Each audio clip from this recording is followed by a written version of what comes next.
Good morning, YouTube. I give you fair warning right now. I have not had my Red Bull, but I will tell you this.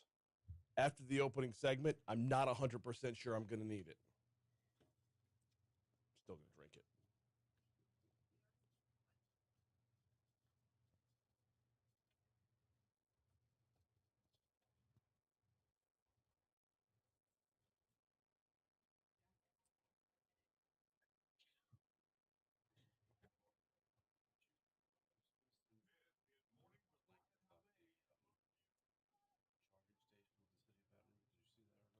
Yeah.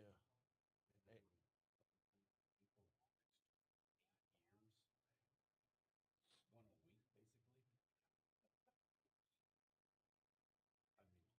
Yeah.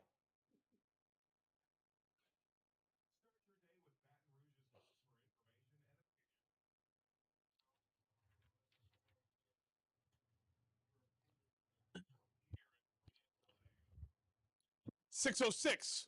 Talk 107.3 FM, WBRP. Mornings with Brian Haldane off and running. Good morning, everybody. Brian here with you. Alondra producing. Busy show. Walking you up to the weekend. Not walking you up to the weekend. We're running you into the weekend. We're slamming into the weekend. We are ready to roll. We got an 11 a.m. kickoff tomorrow in Tiger Stadium. We're bringing a top 10 team into town. I'm a little bit fired up. I'm a little bit hot right now. I'll tell you why in just a minute. Busy show for you today. Haggai Davis going to be in for a cup of tech gumbo in just a little bit. And when I tell you there's no shortage of topics to cover today, we're probably going to get to 3 of them, but there's about 15. Well, we'll get there at about 6:35. President Biden announced yesterday that he's going to pardon anybody who's in jail for possession of marijuana. It's a good thing. We'll get to that in a minute. Attorney General Jeff Landry is running for governor. He made that announcement day before yesterday. Jeff Landry going to be on the hotline at 7:15. Let's skip the 7:35 interview for right now. We'll come back to that in a second. 8:15, State Representative John Stefansky wants Jeff Landry's current job. He's running for AG. He will join us at 8:15. And it is the first Friday in October. Time to start talking about Thanksgiving dinner. That's serious. Kelvin from Chris's Specialty Foods is going to be in to close us out today. Look, no. If you handle all your Thanksgiving on your own, cool. Good on you. That's awesome.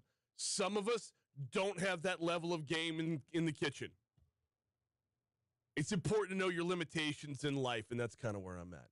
But look, if you order your Thanksgiving dinner, whether that be like the awesome sides or whether that be the full turkey or full turducken or however you do, now's actually the time to be doing that. So we're gonna do a little Thanksgiving in October with Kelvin from Chris's Specialty Foods to round things out. All right, what's coming up at 7:35 that I said I'd get to in a minute?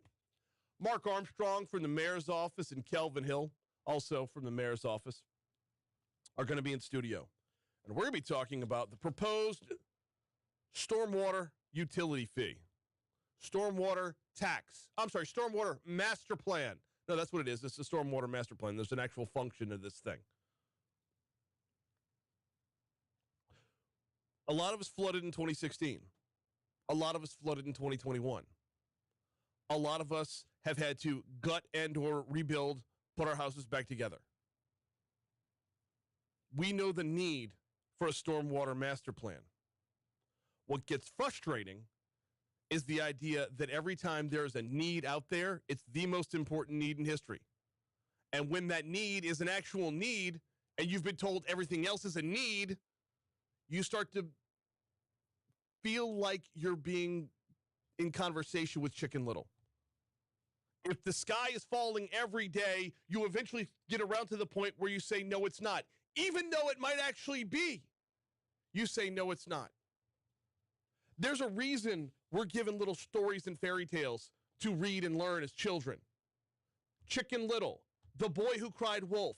All of these are lessons that we take into our adult lives from our childhood, because when you're told every single day, everything is the most important need, by the time something legit rolls around, you're fed up and you're ready to cut off your nose to spite your face.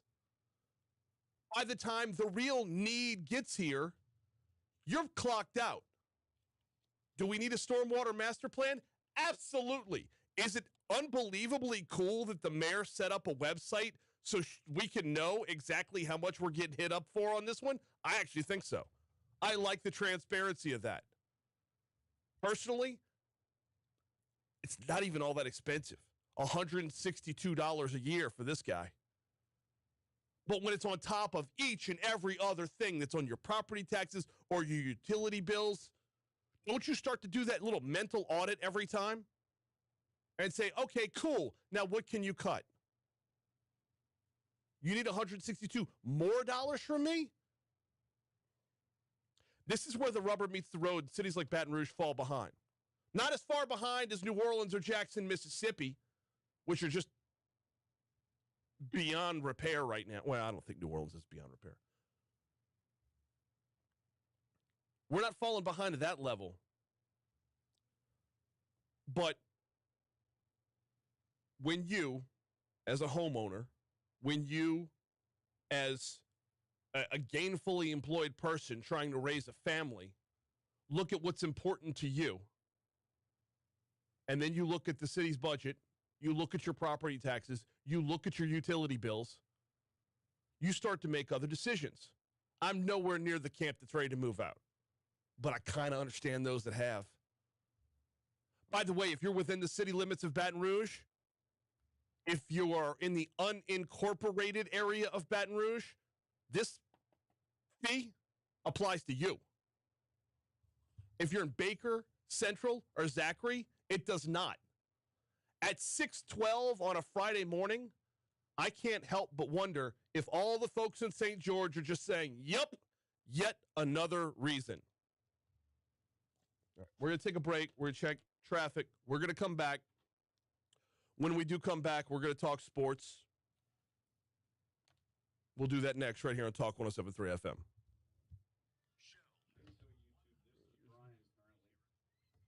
I'm more than a little hot right now.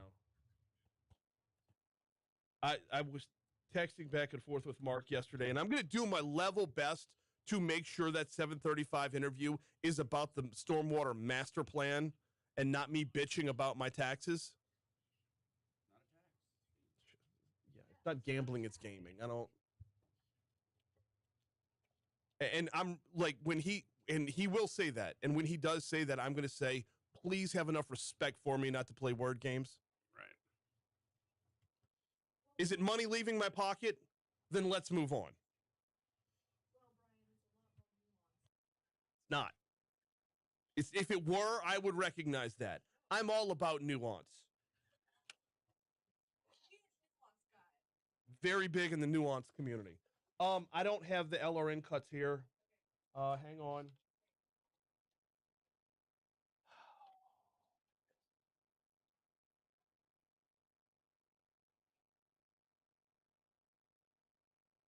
$16, $17, $18. And then, yeah, that's it. Just $16, $17, and $18. Do you know what time Eagle 98.1 game day starts? That doesn't sound right. That would only be 11. Network is 2 hours.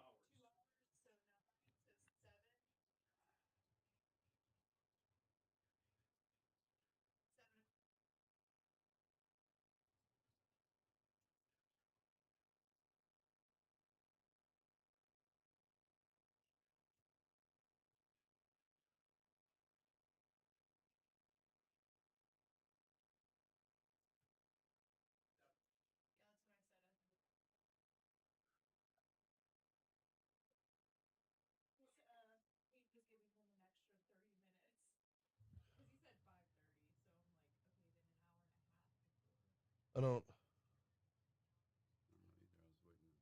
What, going in today? Or shoot, what's going?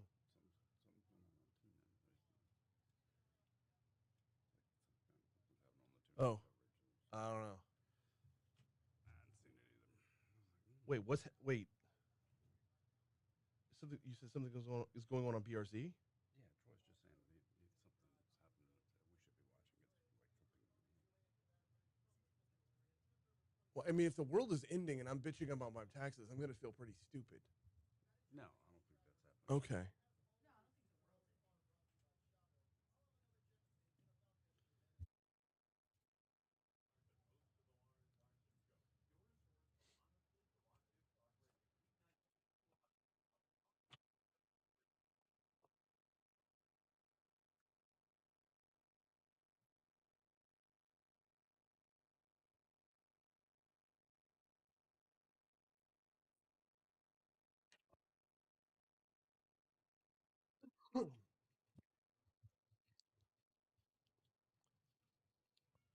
Are we really at 59 degrees right now?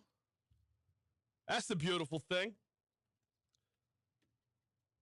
616 Talk 107.3 FM, WBRP Sports Time here on Mornings with Brian Haldane. And we are getting ready for a morning kickoff in Tiger Stadium tomorrow. Number 8, Tennessee, coming into Tiger Stadium. Bringing their hooker with them, too. No, that's the quarterback's name, Hendon Hooker, and he's a legit Heisman candidate. I got to tell you, like, it used to be I hated the morning kickoff, and I know most of LSU's faithful hates the morning kickoff. But after that initial, it's not what we do, I kind of come around and be like, you know what? I'm going to have a Saturday evening with my family. That's kind of cool. I am, like, not going to be going to bed at 4 a.m. I will be getting there early. Kickoff is at 11 a.m., which means network pregame starts at 9, which means Eagle 98.1's game day starts at 7. Now, you might be saying to yourself, Brian, doesn't Eagle 98.1's game day start 3 hours before the network pregame? Yes, normally, but there's no reason to have Hanny and Musso in here at dawn. Like, that would be like them in here, like, now. So what we're doing is we're tacking an hour onto the post game, which is a good thing, and here's why. You've got a top 25 matchup here. You got number 25 versus number 8. You've got a top 10 team coming into Tiger Stadium. You've got a week that started off with an all-players meeting to fix the passing game. And what you're looking at now is going to be the repercussions of that, which should give us some idea of not the level of where this team can play, but the tone of what we can expect if they're going to make any self-corrections along the way. By the way, speaking of that all-players meeting, it was called by Jaden Daniels, who says he's excited for the challenge that comes with these SEC games like this one. That's why I came here. That's when I put my name in the transfer portal. That's something I was looking for. I said I thank God, for putting me in this position to go out there, play Auburn in a hostile environment, and then the next week have a ranked opponent come in here to Death Valley, have the chance to go out there and just showcase my talents and go out there with my brothers and have fun. I like the phrasing, go out there with my brothers and have fun. Not my teammates. That's a different level of commitment, and I like it. For all the complaints about LSU's passing game this year, that touchdown to interception ratio is really good. For the lack of yardage that Daniels has thrown for, when you've got 0 interceptions to this point, that's very good. Daniel says that's one of the things he works on, priding himself on limiting turnovers. I just go out there, sometimes, just trusting those guys, giving them the 50-50 balls. So I know they can make those plays, being decisive, and just knowing where to go with the football. If you know where you go with the football, pre-snap and you confirm it post-snap, then you'll be in a good chance of go out there and just getting completions and start moving the ball. So that's the next step, right? Actually trusting the guys, getting up those 50-50 balls. Not everything has to be a guaranteed completion. Brian Kelly said as much at his press conference back on Monday, reiterated it in the SEC teleconference on Wednesday, is I would rather you take a chance. I would rather you risk it once in a while because the payoff is worth the risk. By the way, speaking of who he's throwing the ball to, wide receiver Malik Neighbors says they need to get off to a fast start tomorrow. So we got to come out, way faster, way more technique-wise, formation-wise. We got to come out making plays early. Because when you make early plays and sparks, it just increases on the defense, increases on the offense, and we got to keep our defense off the field longer. I'm going empty backfield first play. I'm going deep first play. I'm going Kayshon Boutte first play. Set the tone, throw an elbow, and let it ride from there. Here comes the Fox Business Report. I'm going to get my Red Bull. Throw an elbow. I know it's a basketball term,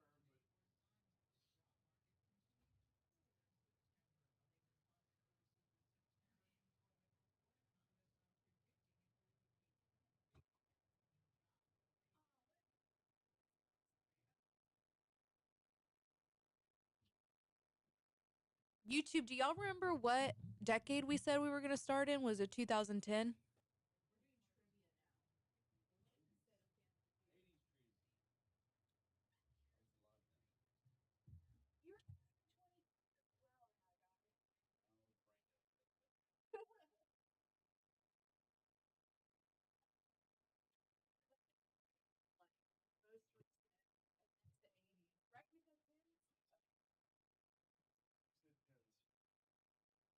I mean, I don't, in hindsight, maybe we should save the tens until Haggai's out for a little while. Because I'm telling you, like every question, Haggai's gonna be like, I don't know. Right?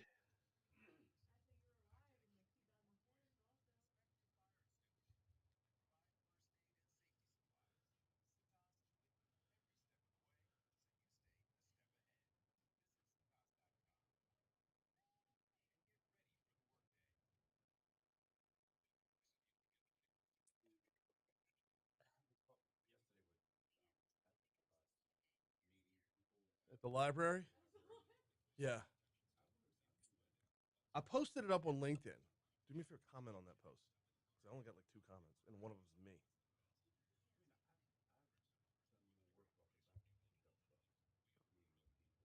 Yeah. Hang on one quick second. Oh, good morning, Christy. Welcome in, sweetheart. I got to give her her personalized forecast for the weekend.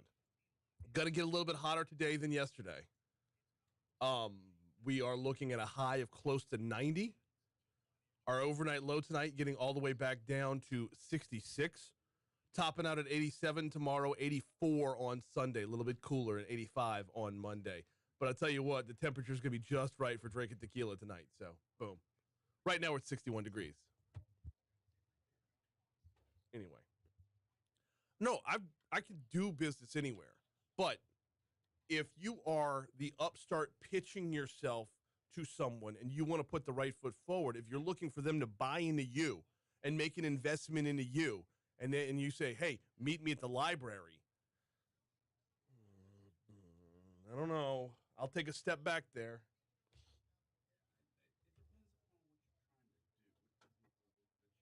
You're doing. Right.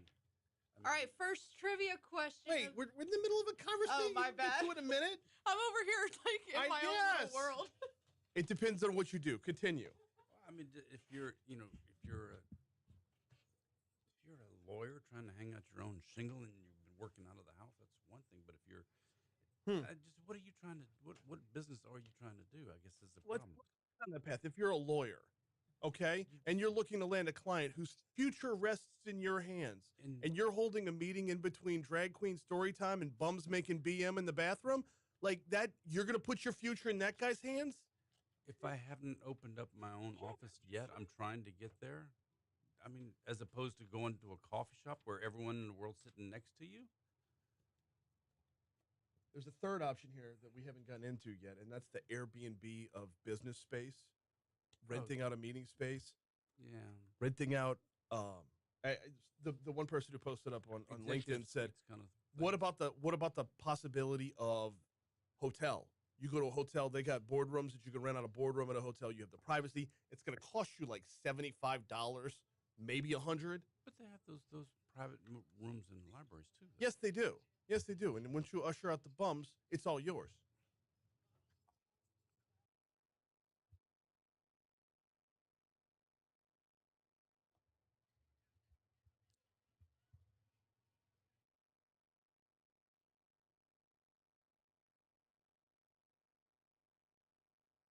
Post 625 at Talk 107.3 FM, WBRP. Mornings with Brian Haldane, rolling right along. Big news coming out of the White House yesterday. Might have been overlooked because we chase headlines that have nothing to do with our daily lives. But big news coming out of the White House yesterday. Per the Associated Press, President Joe Biden is pardoning thousands of Americans convicted of simple possession of marijuana under federal law. And his administration takes a dramatic step towards decriminalizing the drug and addressing charging practices that disproportionately impact people of color. The people of color thing is going to be important on the back end of this, but we'll get there. Biden's move also covers thousands convicted of the crime in the District of Columbia. He's also calling on governors to issue similar pardons for those convicted of state marijuana offenses, which reflect the vast majority of marijuana possession cases. Now, when it comes to marijuana use, marijuana is not a black drug or a white drug. When it comes to marijuana arrests and or convictions, that's where you start to see the disparity. Now, that could break down into a million other factors that I don't think we'd have time to dive into this morning, but just the numbers are what the numbers are. Now, according to the White House, no one is currently in federal prison solely for simple possession of the drug, but the pardon could help thousands overcome obstacles to renting a home or finding a job. It could. Quote, there are thousands of people who have prior federal convictions for marijuana possession who may be denied employment, housing, or educational opportunities as a result, he said. I assume that means Biden. My action will help relieve the collateral consequences arising from these convictions. Now, to be clear, this pardon does not cover convictions for possession of other drugs or for charges relating to producing or possessing marijuana with an intent to distribute. The president is also not pardoning non-citizens who were in the U.S. without legal status at the time of their arrest, which ought to sound off an alarm right there, letting you know that that in and of itself is a crime. So the next time that argument comes back up, you got that little card in your hand. Another part of this whole thing is the decriminalization part of it. And I'm trying to scroll through to find the original press release. But as it stands right now, marijuana is a Schedule I narcotic. As it stands right now, if you've got marijuana or you've got heroin, as I understand it, if you've got marijuana or you've got heroin, you've got the same thing in the eyes of the law. Now, if you've got marijuana or you've got fentanyl, in the eyes of the law, the fentanyl is actually the weaker of the two. When in reality, that's what's killing people on a day-to-day basis. The opioid crisis is killing way more people than marijuana is. So I've got a number of conflicting thoughts on this right here. Right here, first and foremost, it's the right call. This is the right call. And as a lifelong Republican, I can look at a Democrat president and say, good on you. I'm waiting to see what the fallout and reaction is from my party on this, simply because we're only a month away from midterm elections. I don't believe this is an election-based. I don't believe this is a campaign move. I believe it was just a place and time in which he did it. But as I watch the fallout and reaction from this, if you're on the right side of the aisle and the left is claiming victory on this, the right move right now is to tip your hat and say, yes, good job. I'll tell you this, even a blind squirrel finds a nut once in a while.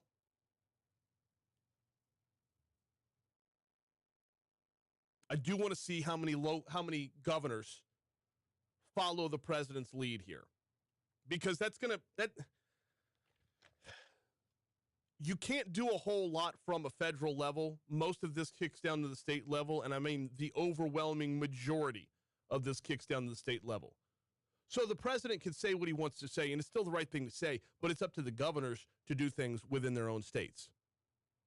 And anybody who reads the news about this, reads the press on this, and says, the president just legalized marijuana, not really, he can't. That's state by state. The part that worries me, and this is a legit worry, is going to be the negative backlash in crime until the market can handle that much legal weed. And when I say legal, I mean decriminalized, because he wants to kick that down from a Schedule I. See, if governors follow his lead and pardon people, put people that were in jail back out of jail, and at the same time tell everybody else your penalties for smoking weed are going to drop significantly, you're going to have an increase in demand in the market. But we don't have the infrastructure to sell legal weed because it's still not legal. It's decriminalized. So what you're going to do is you're going to increase the business of the cartels.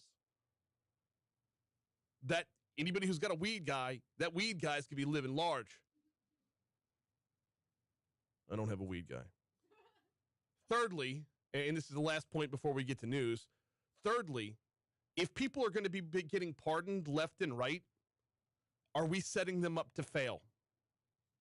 You don't want them in jail, clearly, but you also don't want them back out on the street without any kind of guidance, counseling, supervision, job training. Random thought, hey, why don't we take those 87,000 new IRS agents and task them and train them with a little bit of re-entry into life training? I don't know, maybe? Here comes CBS News.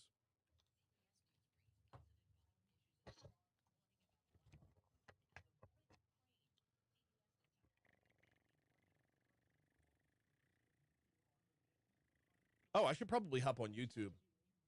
What? What'd you tell me yesterday? Oh, yeah. Yeah. Well, fallout shelters are... There's money to be made there. Well. Alrighty. Okay, let's go. First trivia question of the 2010s. I'm not going to lie, I've been looking through these cards and I might switch it up because these are terrible questions, but I'll give y'all one. Fantastic. What football team won the Super Bowl in 2015? Do you want the A, B, C, D, or do you just want to guess? Like, do you want me to say In A. 2015, meaning from the 2014 season? Yeah, I guess. It just says What are my A, B, C, and D? A, the Dallas Cowboys. Nope. B, the New York Giants. Nope. C, the New England Patriots.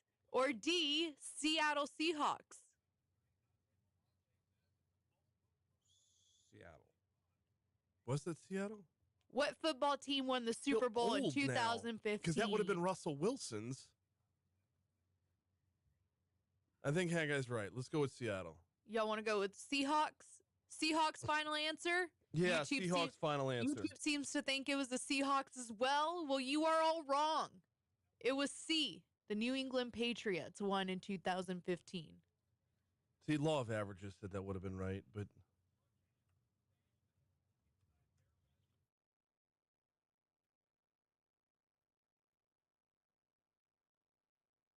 Wait a minute.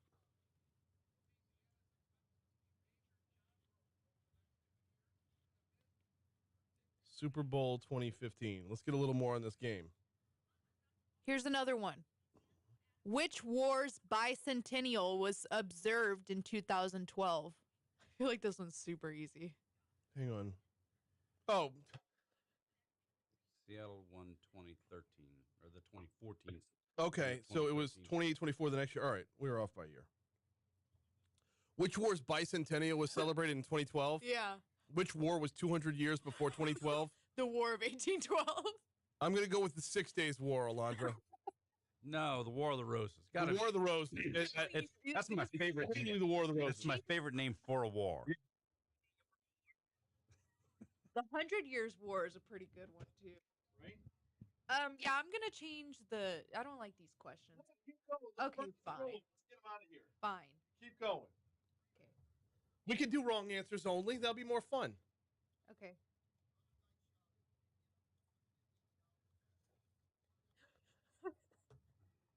Nyquil said War of 1812 with a lot of ellipses. What? Never heard of it.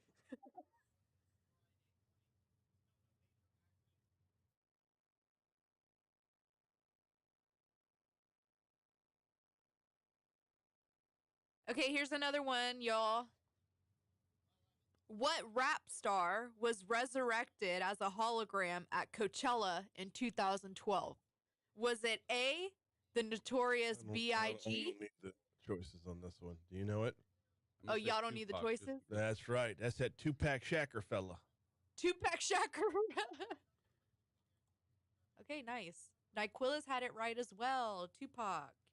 Way to go, guys. Oh, here's one that all of you are going to know.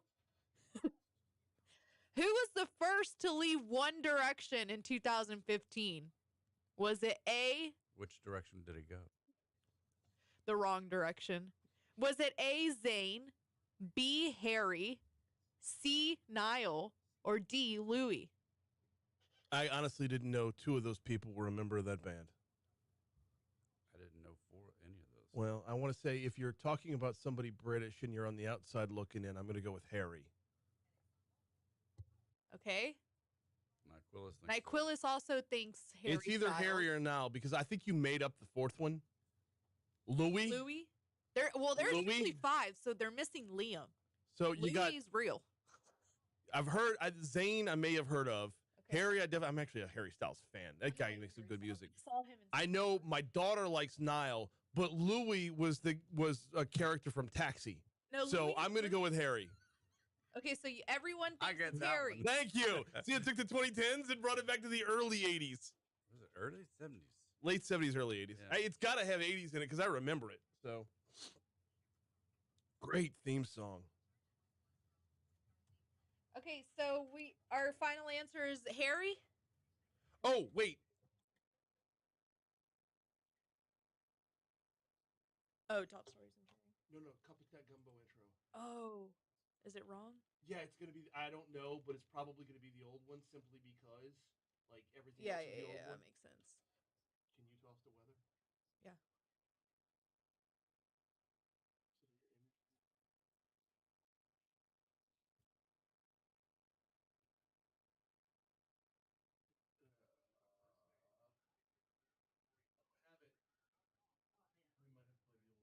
That's okay.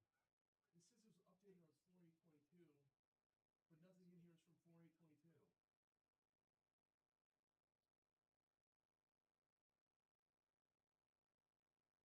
Let's take a look at today's weather from WBRZ meteorologist Jason Wheat.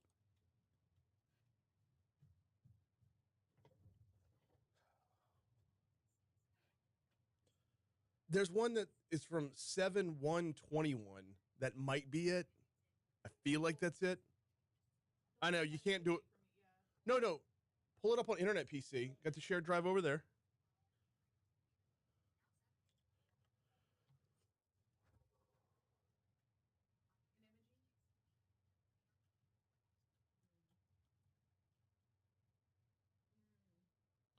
$78 to 83. Yeah, just play the old one.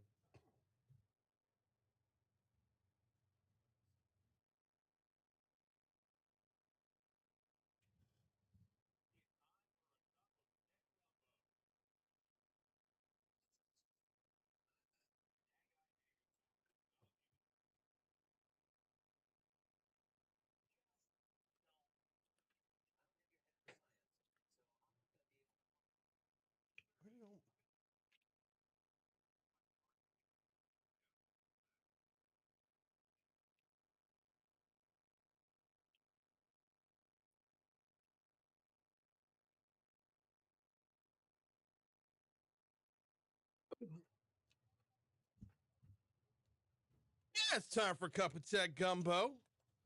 Time to welcome in the host of Tech Gumbo, Haggai Davis. Haggai, what's happening, man? Man, Brian, we had such a good show that's going to air this week. We so much that we covered. Yeah. I've got it all in my hands right here. So, okay, for background, Haggai basically shares all the prep for his show with me, and we kind of go over what we want to talk about on Fridays. And this week, my man, that is 30 pages. that is Tolstoy right there. That is huge. Okay, but we got to start with the very first story y'all covered, or at least the first one that's in the rundown here. Supreme Court takes up a divisive issue. Should tech companies have immunity over problematic user content? I love this topic. So we've talked about Section 230 from the Communications Decency Act of 1996. That's what excuse me. That's what gives the social media companies cover so that they're not held responsible for things that are posted on their platforms. However, YouTube is being sued, Google is being sued because the family of this woman, her name was Nohemi Gonzalez. She was an American citizen who was killed in the 2015 Parish riots because terrorists were inspired and excited to do things because of YouTube videos.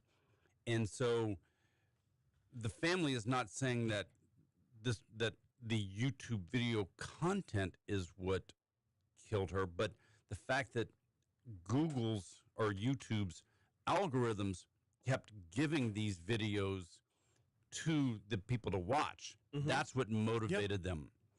And so they're suing Google, and this has made it all the way to the Supreme Court now.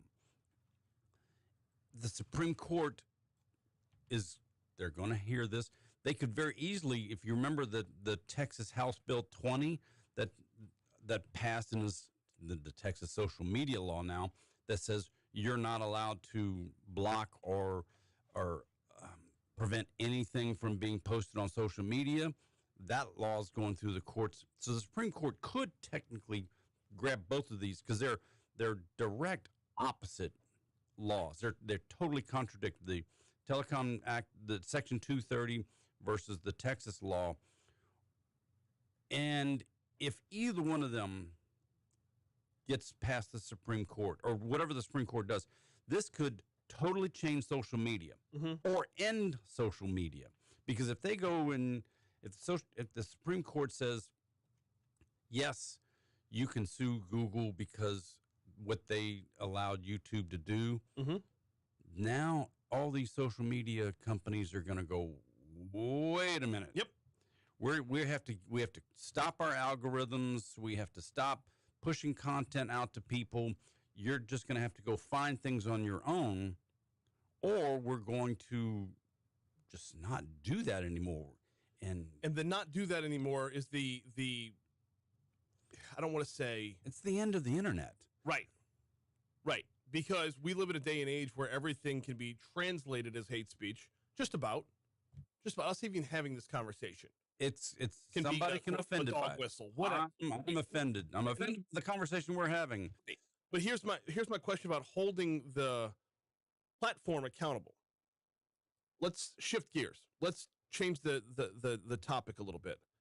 Let's say I own a conference center. Like let's say I own a hotel and conference center, and a ballroom is rented out. But in that ballroom, while it's rented out, is not like a wedding reception. It's a Klan rally. It's a Klan rally that leads to action somewhere else where they're burning a cross in somebody's yard. Can I, as the hotel and conference center, be held liable for what is said and what is generated under my roof? That's a Franz question, but yeah, no, but yes, that's the same kind of platform. It's the same kind of. If it's your house, are you responsible for what happens in it, even if you're not the one that did it? And I'm going to say, gee, I hope not.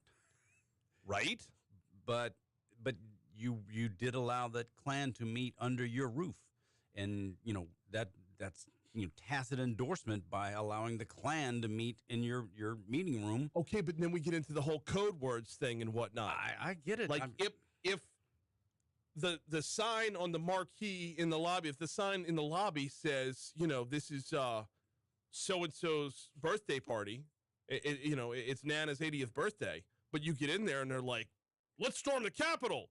Okay, now you've got a whole different scenario. And so that's where this whole Section 230 is so likely to get torn apart. And when that gets torn apart, Facebook goes away, Instagram, TikTok, Twitter, all of these companies change.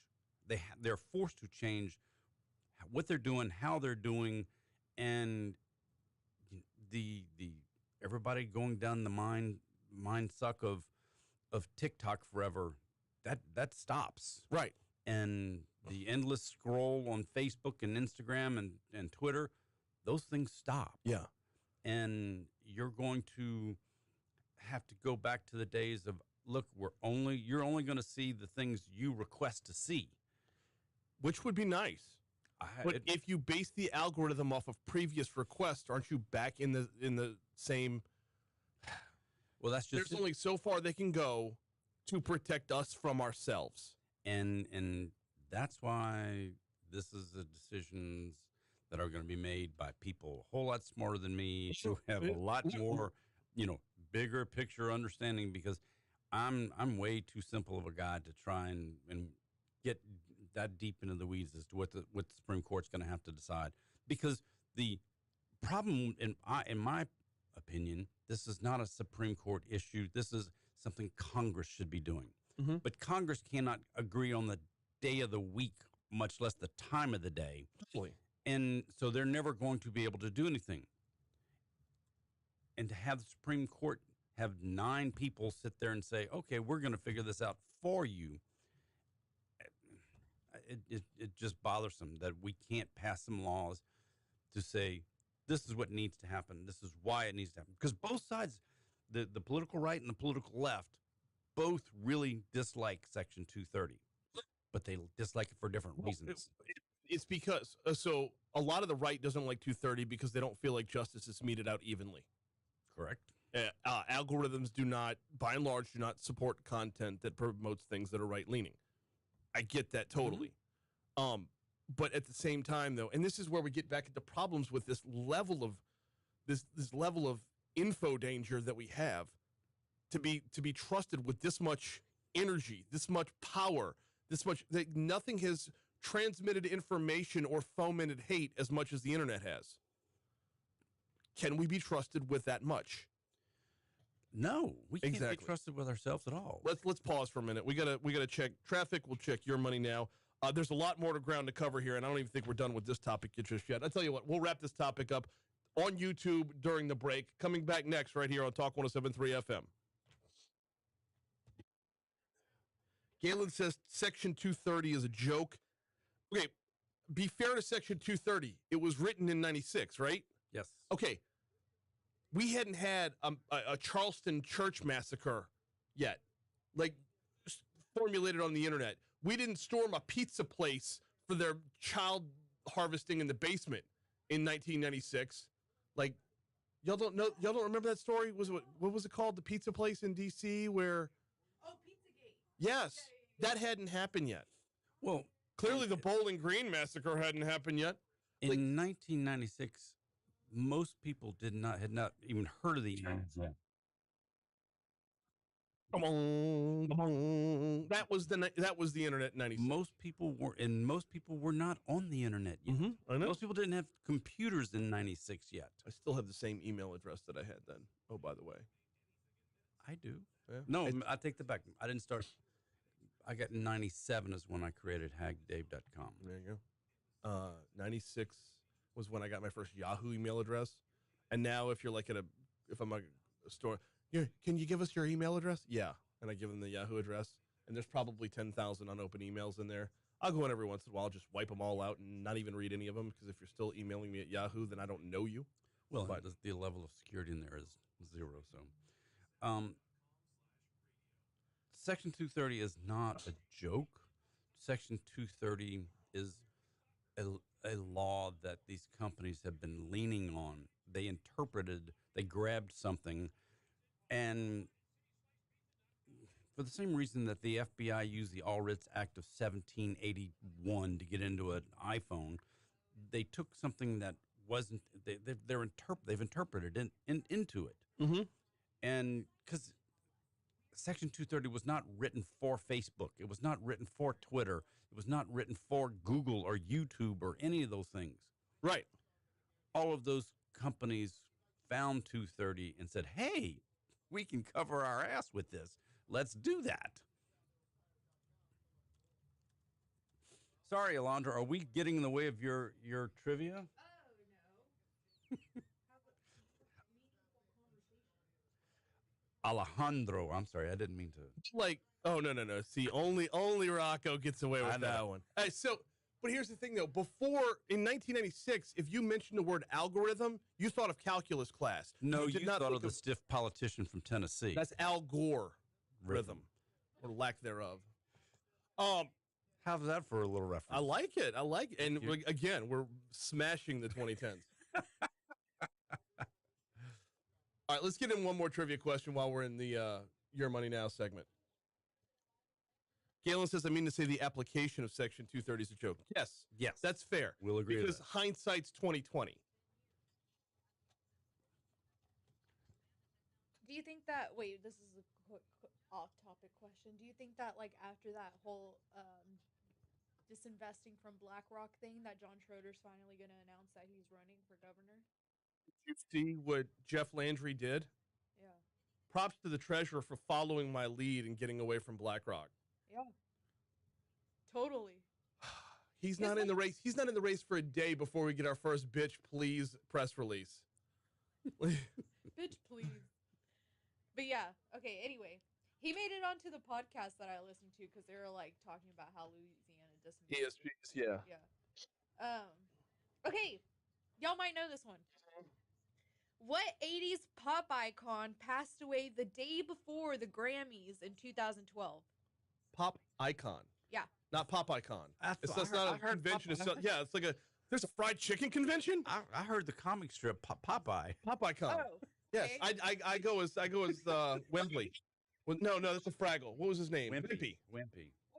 Pop icon passed away the day before the Grammys in 2012.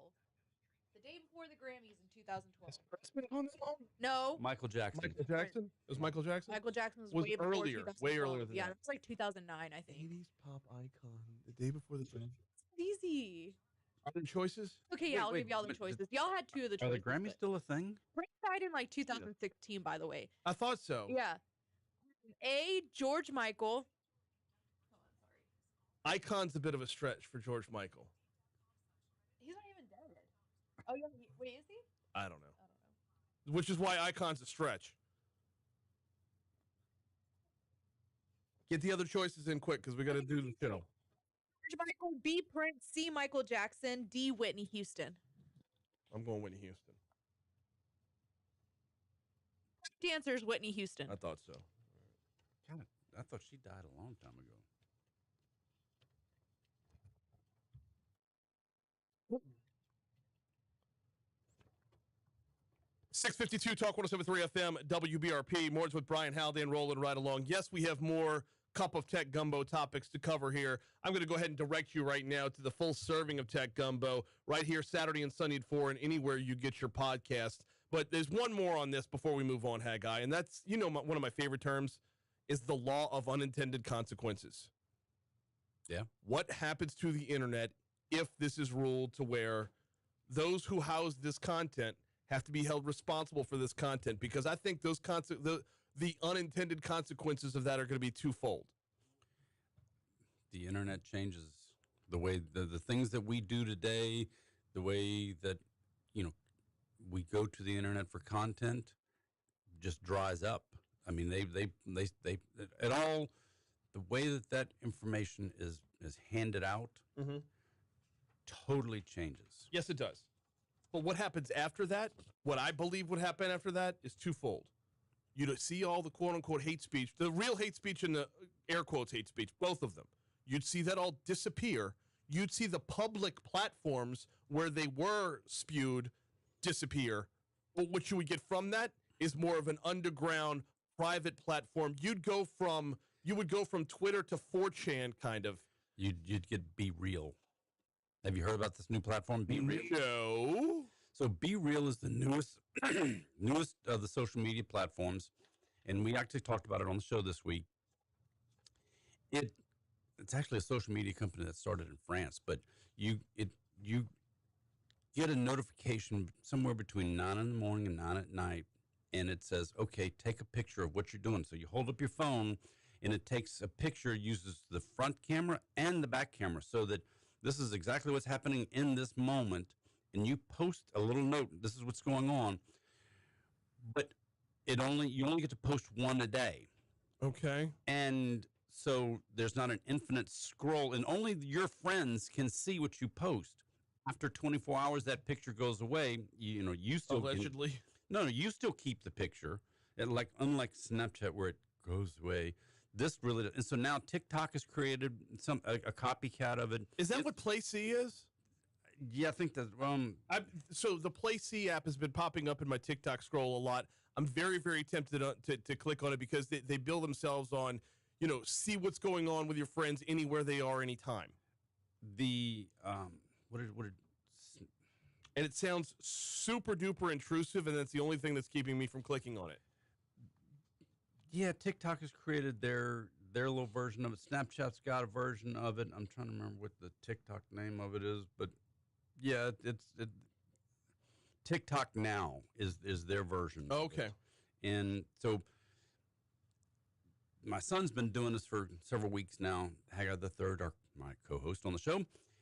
And so as we were actually recording the show yesterday, he got the notification, take a picture, of the Be Real moment.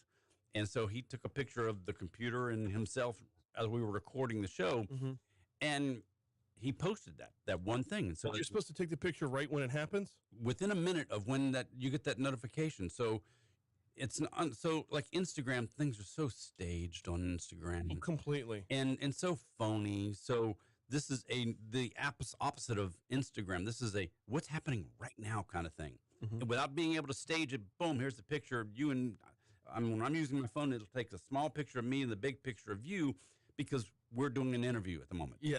So to me, that feels intrusive in the manner of you're not just documenting your life, you're documenting the lives of thousands upon thousands of people who haven't volunteered. It's you're taking in the world around you at that moment. Yes. But so if you're on a subway, like my son, he said, I got a motor mesh, and like, oh, gee, do I hold up the phone and point it down the subway and show everybody else, or do I just, he kind of pointed it at the subway floor. And so, yeah, what level of intrusive do you go with taking the pictures of those around you? Right. Walking down the street in Manhattan, news cameras do that all the time. Yeah, So, I mean, if you're out in public, you've given up a little bit of you've given up your privacy in that regard. You are in a public space. but that level of now you're only seeing what your friends post. You're not seeing the Kardashians or whatever, those For people. now, give it a minute. And that's and that's what TikTok has gone through this as well, though. When TikTok got started, it was all just everyday users, and then celebs move in and start taking over the content, and then blue check marks rule the world as they have on every other platform. right. So, but bringing it back around, one of the sites that I'm most curious about is going to be Donald Trump's Truth Social when it comes to what SCOTUS is looking at here, because if you want to cut off your nose to spite your face, that what you're going to hold Facebook accountable for, you're going to have to hold Truth Social accountable for as well. And don't tell me for a minute that they're not going to get more scrutiny on one than the other. Well, that's assuming that Truth Social is going to still be in business tomorrow. Well, yeah. I mean, We got 2 minutes left. Can we move over to the new charger thing, because Yeah, this is one of my cranky old man topics all Mm-hmm. the time. All phones, tablets, and cameras must use USB-C for charging in the EU by 2024. yes. Okay, feels like a good thing. Is that going to make it over here? Apple being Apple, they may say, "Hey, okay, fine, we'll make a USB for Europe, but hey, we like our Lightning port here because people like their Lightning port No, we don't. here." No, We're completely indifferent towards the Lightning port. I'm just tired of having to exactly. range. What am I going to have? So more than likely, yes, it'll be on all the new phones on the. What is the 14 out now? The 15, 16s that are coming out, iPhone 73, whatever number it is, that's next year's phone. More than likely, it will have the USB-C, and that's a good thing. I've got a drawer full of chargers from days gone by. I'm never going to have another Nokia. I'm never going to have another brick phone. Like, if we can all go to one thing and just agree in writing that it's going to be the thing forever, I could throw all those chargers away and my wife can have a drawer back. USB-C is where everything is headed. Okay. It's going to be for at least a decade. That is going to be the port that everything is going to use because USB-C is so fast.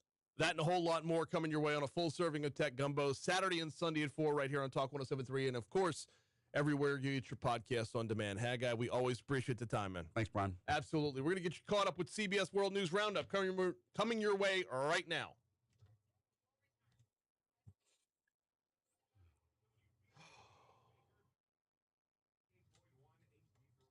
No, sorry, not Quillis. No USB-D. It's going to be USB-C 2.0. C stands for Caucasian because it's racist. Just a dog whistle, Haggai. The dog whistle, man. I'm offended by that. You should be. I mean, because You know, unless you're going to buy one, the government provides one to everybody. Not everybody can afford to get a charger. So we need to have a program for anybody making under a certain threshold to get a free one. Otherwise, you're being racist. Don't you know that POC have less of a chance to get these new charging ports? Mm-hmm. Like, think about that. They don't even know where to find a store. Yeah. There's no stores around them because I mean, they're just like... Why are you being so racist trying to give us a new charger? Because it's going to deliver 80 gigabits of throughput. Oh, wait, follow-up question. I thought that had to do with downloads, not with getting juice in it. Juice! It's got the juice. It'll give you greater throughput for your ability to charge as well as download, upload. Yes, all of the information and energy transferring through it will be that much faster. Can I go back to having 1/8-inch plug-in for my headphones? I mean, I'm on the AirPods now anyway, and I've still got my problem where the left one depletes a lot faster than the right one. Your left hearing Yeah, I've got some kind of... You might have wax built up down inside the charger. Inside the charger. Have you cleaned the inside of the charger out lately? The bottom? That's not the end that goes in your ear. I know, but if you have earwax, it'll fall. Because I've had to clean out mine because I get earwax. Well, yeah, but on the little speaker of it, not on the bottom part with the metal. The little thing the little charger ports are down in the bottom. Yes. And if you get gradu down in the bottom of that thing, it's gonna. Gradu is one of my favorite words. You're not from Louisiana. Yeah, that's a good Cajun word. It's like saying shit. What? I need to check in for my flight. Where you headed? Austin, Texas. Keep Austin weird. We charge wirelessly now, and we'll continue to charge wirelessly. Wireless charger. You can't. I don't have a wireless charger, and I'm not going to invest in it because I don't understand it. I get if you plug something in, you can get juice to it. I don't get like, put this near something. That just feels very Hiroshima to me. It works great. Okay. It doesn't work fast, but it does work. I should have known we were all going to get to one real topic there, because that's so much meat on the bone. And we didn't get to 10% of everything that can go on with. Oh, I mean that is a topic that we could talk about every week for the next month, and still. Yep. Because it's so massive that all of the different aspects and angles that can happen if 230 really has any changes to it. Yeah. So if the Supreme Court says nope, Section 230 is good as it is, leave it alone, we're not touching it. I don't think they will. I don't think they can. Right. But are they going to say, okay, well, we don't like Facebook anymore, so we're going to do away with it by changing 230? Are they going to say, how? You're the Supreme Court, not your job. That's my point. Yeah. But if you allow in the rut, oh man! If you sit there and say, nope, you can sue Google. You're clear to go to sue Google over this content that was on YouTube. You're ready for Google to do business anymore. Nope, because now everybody's going to sue the crap out of them. Right, and what's going to happen is Google, not thinking 10 steps down the road, is going to pay the first person in a settlement. And what you've done then is like you don't negotiate with terrorists. What you've done then is you've set the price for every lawsuit. And holy crap. And so everything ends. Yeah, at a certain point, Mark Zuckerberg wakes up and says, I have enough.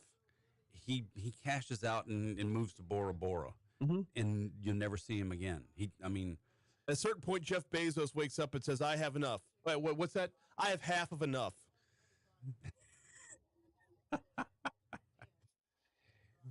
Yeah, because they live by Section 230. Yeah.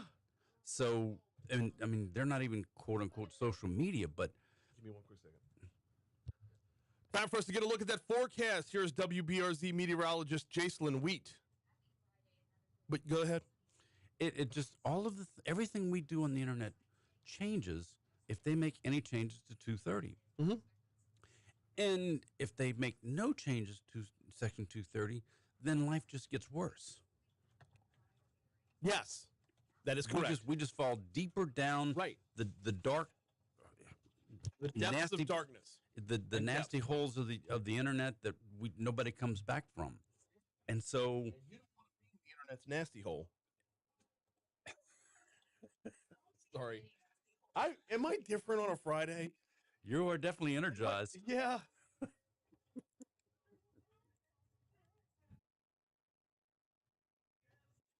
Bye, YouTube. Oh man. Appreciate you, brother. 7:06. I'm 10 seconds early. Talk 107.3 FM, WBRP. Hour 2 of Mornings with Brian Haldane coming your way right now. Can I just say this? Like, if you missed out on that whole segment during news on YouTube, that got a little borderline. Anyway, great conversation continued as always. Haggai Davis is the host of Tech Gumbo. He joins me every Friday. And just like the intro says, we talk about tech topics, but in a way that applies to our everyday lives and in a way that, for the most part, even I can understand it. 1 hour down, 2 hours to go, 28 hours till kickoff. What do we got coming your way this hour? Well, we got Attorney General Jeff Landry on the hotline in our next segment. Jeff is running for governor. He's the first to make it officially official, as he will be running for governor. There will be more, so many more. We'll talk with Jeff about running for governor in our next segment. Talk about the priorities of the state, the needs of the state. Talk a little bit about his job as Attorney General and where that started versus how it's going now for him. Jeff put out Attorney General Landry put out a video earlier in the week, which was remarkably done. Very, very good video. It touched on a lot of the things that a political campaign launch should touch on, but I want to dig deeper into 2 or 3. So we'll talk with Attorney General Jeff Landry, our gubernatorial candidate Jeff Landry in our next segment. After that, Mark Armstrong and Kelvin Hill are going to join me. We're going to talk about the Stormwater Master Plan. If you were listening at the beginning of the show, I'm a little bit hot about it because, well, quite honestly, it's going to cost us all more money. And the rub of it here is it's needed. We need it. But how many times can you be told this is the most important thing? This is the most important thing. This is the most important thing. And when you finally get around to the most important thing, and you're already looking at your utility bill and your property taxes, and you're seeing, and somebody posted on YouTube, and I used this phrase last night. Somebody posted on YouTube, when you look at the death by 1,000 paper cuts, when you get to the real thing, which is where we're at literally today, you're like, I've had enough. It's tiresome. But I don't want to talk about that end of it, because that end of it is up to the Metro Council. And we're going to have as many Metro Council members on this show as possible to talk about what you do to get this done without putting in as much further burden on the populace as possible. I want to talk about the nuts and the bolts of the Stormwater Master Plan. I want to talk about what's gotten done, what is being done, and what will be done. That's what we're talking about with Mark Armstrong and Kelvin Hill coming up at 7:35. Going to get you to top stories and trending in just a second, but I got to remind you about the folks over at St. James Place. Told the story yesterday. I'll tell it again today. Wednesday night, there was a Beach Boys concert, and we gave away 2 tickets. And the listener we gave away the tickets to, Patrick, he messaged me a picture of the St. James Place bus parked outside the Beach Boys concert. So if you think that St. James Place is just a nursing home, oh, think again, my friend. They're slapping on Hawaiian shirts and going to the River Center to catch a little surf and safari. All-inclusive life plan community. Check them out online at stjamesplace.org. Give them a call at 215-4500. Who does this apply to? Well, if you're opening up that next chapter of your life, if you're moving into retirement, this could be a great option for you. They do have independent living. They do have assisted living, memory care, and nursing care when the time is right. But it's an all-inclusive life plan community. Check it out. Learn a little more at stjamesplace.org. St. James Place. Live life well. Time for top stories and trending. Let's hit it.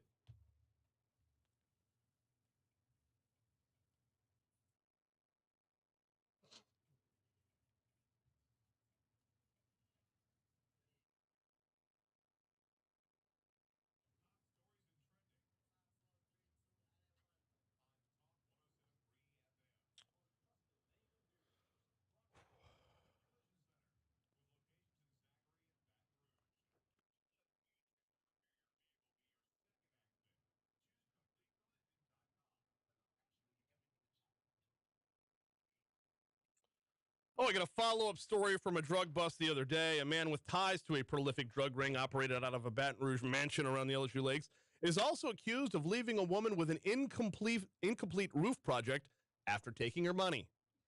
Imagine that. The drug dealer wasn't upfront about the roofing job. Allegedly. Brenda Robinson said she hired Frank Francisco Palma in December of 2020 to replace the roof of her home. The contract and estimate states the job included tearing off the old shingles. She arrives home on the day of the roof replacement and just found workers nailing shingles on top of the old ones. Once I observed that, I immediately stopped the job. Things got heated. Workers began getting angry. Quote, he was talking in Spanish, cursing me out, and I know I was everything but a child of God. So they started throwing stuff. That's when workers took off with the shingles that she paid for. She's not seen anyone around since to fix her roof. Last year, Robinson said she filed a lawsuit against Palma, but they weren't able to serve him the paperwork. Palma, by the way, was one of 6 people arrested earlier this week in that massive drug bust.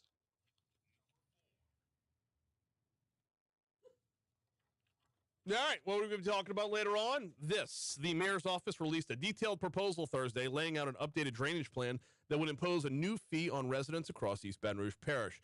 The stormwater utility fee will be applied as a city parish fee on residents' tax bills, meaning the East Baton Rouge Metro Council will ultimately decide on it, not parish voters.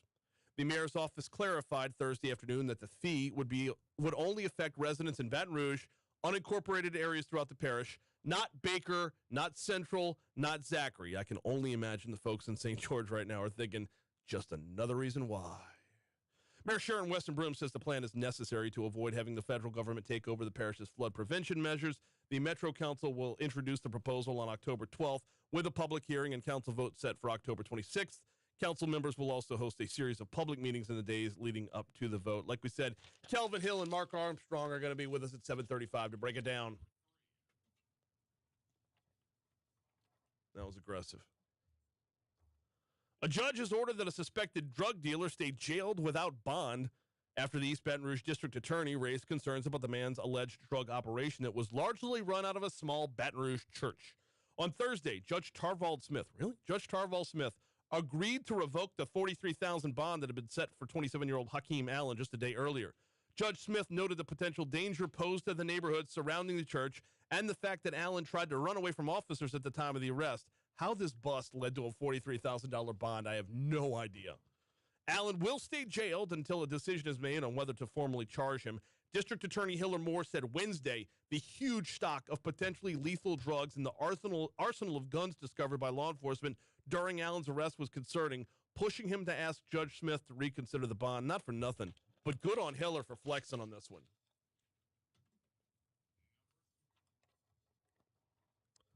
Another drug story. An accused drug dealer was booked for murder 2 days after a 19-year-old's overdose death.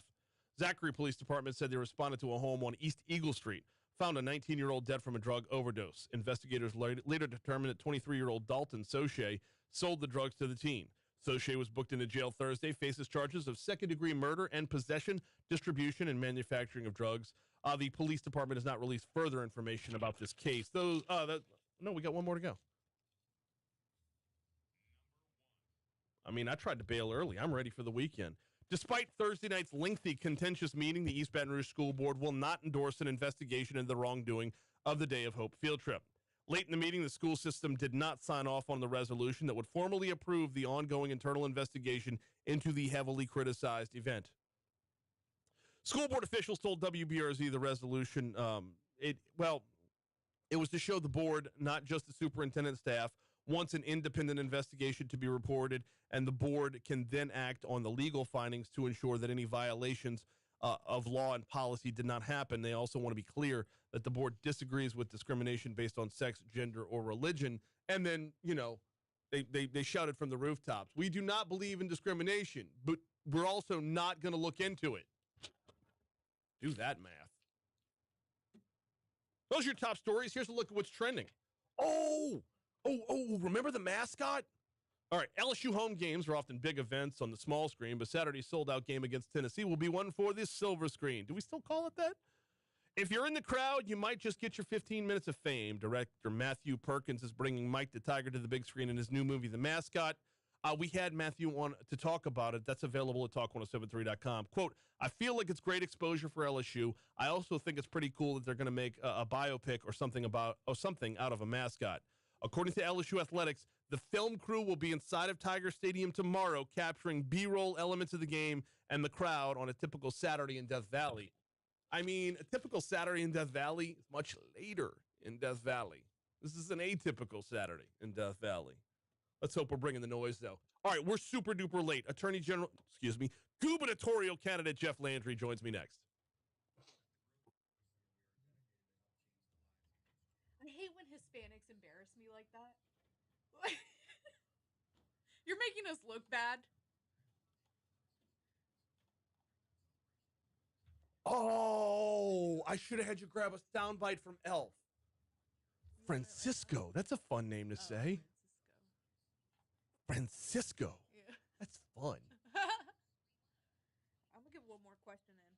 Yeah, get another question in. Let's get another question in. Go for it. All right. Y'all may know this one. What political figure does not appear in the musical Hamilton? Was it A, George Washington, B, John Adams, C, James Madison, or D, Thomas Jefferson? What political figure does not appear in the musical Hamilton? I'm going to say James Madison, having never seen Hamilton.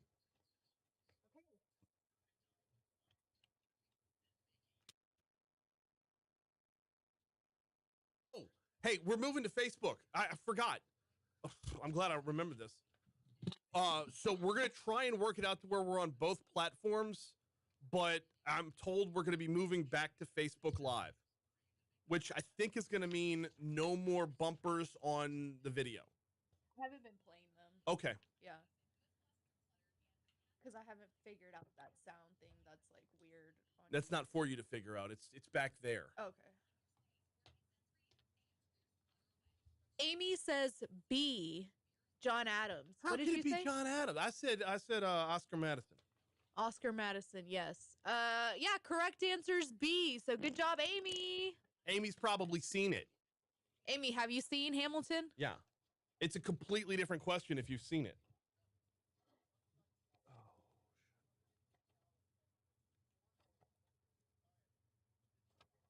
Troy says John Adams. Yes, Troy, that is correct. Quick one.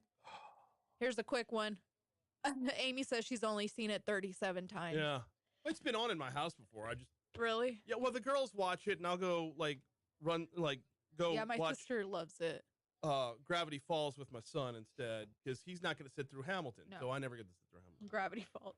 I like Gravity Which Falls. NBA player won the most regular season MVP awards in the 2010s? That's got to be LeBron. Yeah, okay. It was LeBron.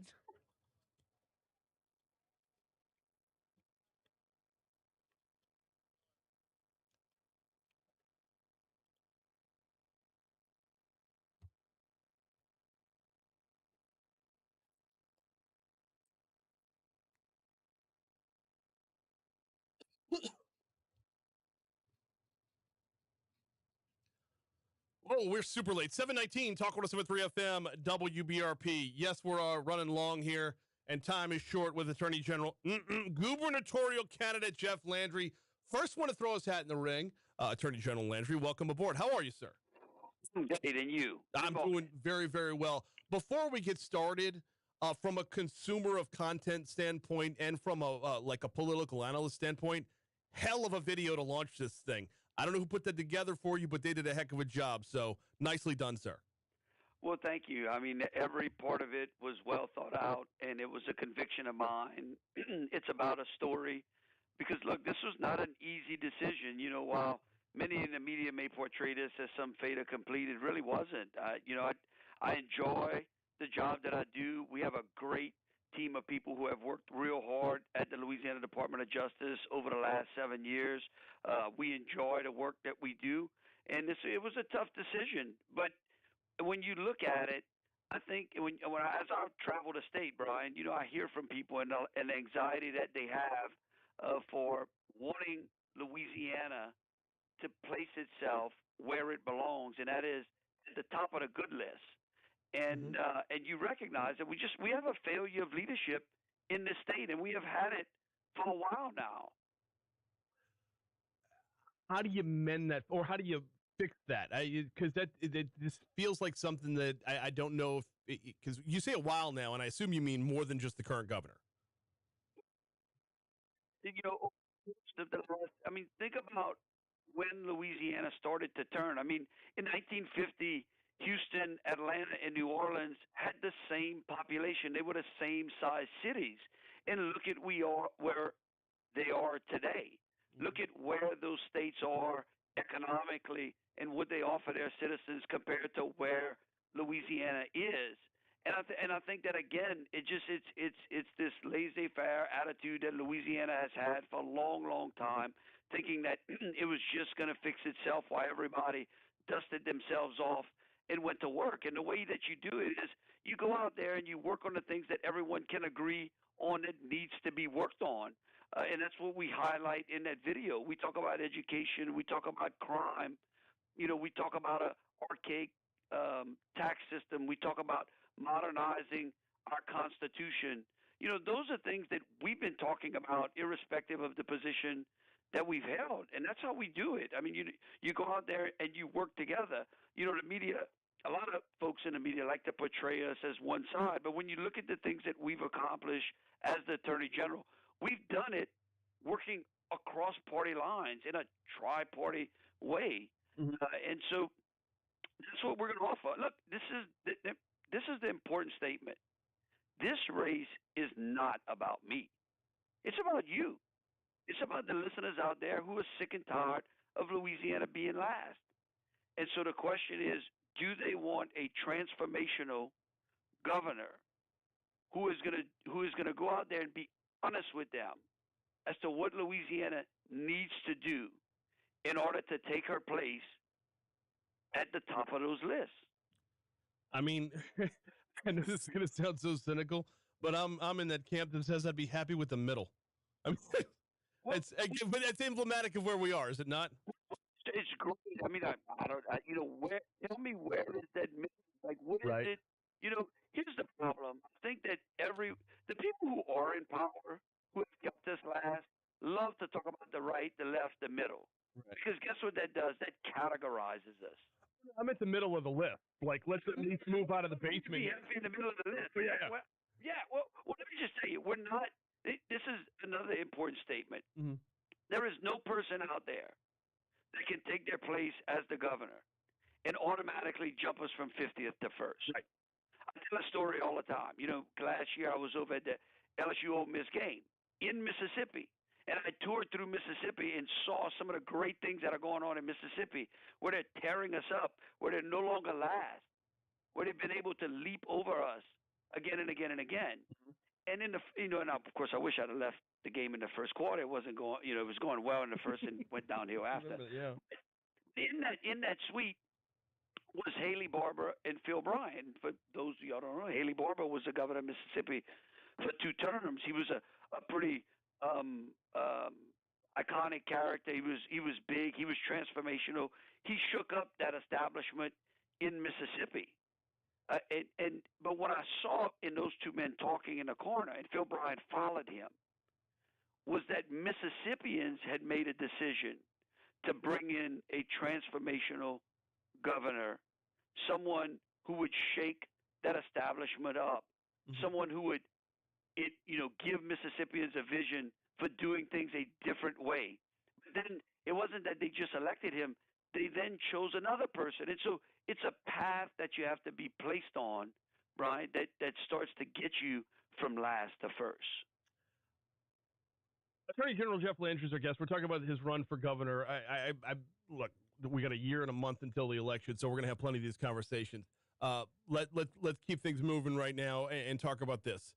You can't eat an elephant in one bite, so what do you attack first? I think the first thing you do is we have to get crime under control. That's an absolute must.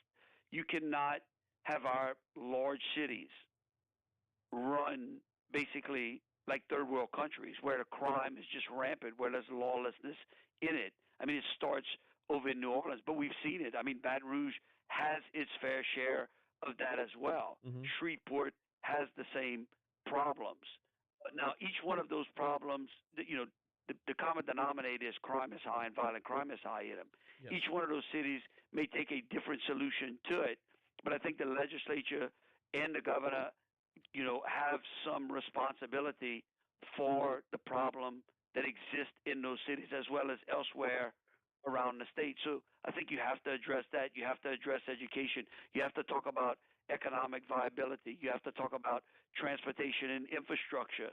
And again, that's regardless of whether you're in South Louisiana or North Louisiana. And so those are highlights that you're right. We've got a year. We don't have a year and a month. We have a year because the election is going to be in October. I'm sorry. That's right. I'm thinking like this year's election's November. For federal elections, we're talking state. Good call. Right, that's correct. And so we've got 12 months. Yeah. And we've got 12 months to talk about some very, very important issues. I mean, the question is, are we better off today than we were 8 years ago? I think the answer is no for everybody around the nation, though, isn't it? Well, I don't know, but I mean, here's some statistics I can give you. Louisiana used to control 23% of the refining capacity in the country. Mm-hmm. That's down 2%. Right. In the last 8 years. I mean, there are statistics out there that are crystal clear to say that no, irrespective of what the mood of the people are out there. And so we look forward to having those discussions with people around the state and giving them an opportunity to go out and determine whether they want to join a team that really wants an opportunity. It's not going to be easy. We say that in the video. I encourage people who listen to this program out there, go to our website, jefflandry.com, watch the video. It's 6 minutes. It's a little longer than I would have liked. It is, because in today's world, everything happens in, I know. You can't get the whole thing on TikTok. I understand. Right. But that is the message. That is the tone that we are setting. And the question is, what do they want? We got 2 minutes left with Attorney General Jeff Landry, and I'm keeping a tight eye on the clock because I know you got a 7:30 to follow this one. So, in those last 2 minutes, let's give your just a very, very quick bio. For those that might not be familiar with Jeff Landry, go for it. I mean, look, I think the video speaks for itself. I grew up in a small town in, South Central Louisiana, just across the swamp from Baton Rouge, right? In St. Martinville, worked in the sugarcane fields. I didn't go to college right out of high school, but I joined the National Guard. I was 17 when I joined. It was a great program that the Louisiana National Guard had at that time, Brian, where you could join the National Guard and you could go to college with, free. Mm-hmm. Went there, worked my way through college as a police officer, started a business, sold a business, went to law school, got frustrated, got elected to Congress. I've walked through the very pathways that many people around this state have, and how difficult that path is in a state as good as we have. We deserve much more. And we'll get much more, especially as this next year wears on. First of many conversations on this particular topic.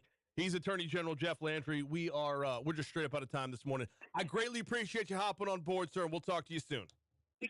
Absolutely. Thank you. You do the same. Okay. I don't know if he did this intentionally or if he backed his way into it by trying to cover more than one topic when I asked him about one topic. But I was asking him about crime, and he started talking about offshore oil leases in the oil business a little bit. Anybody who doesn't talk about crime from a crime and punishment standpoint talks about it from an economic development standpoint.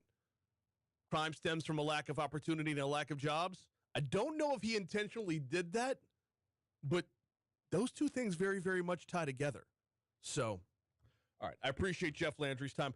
We've got Kelvin Hill coming up in our next segment. Before we get you to news here in just a minute, got to remind you about the folks over at Mathern's Market. Game day tomorrow. Early game day tomorrow.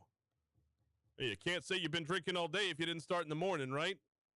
I know. I'm promoting unhealthy lifestyles. Mathern's Market is your game day headquarters. And after the game is over with, if you have to reload for the post-game tailgate, you know where to go. They're in the Nicholson Gateway Shopping Center, directly across the street from Tiger Stadium. It is that easy. If you're looking at Tiger Stadium, turn around.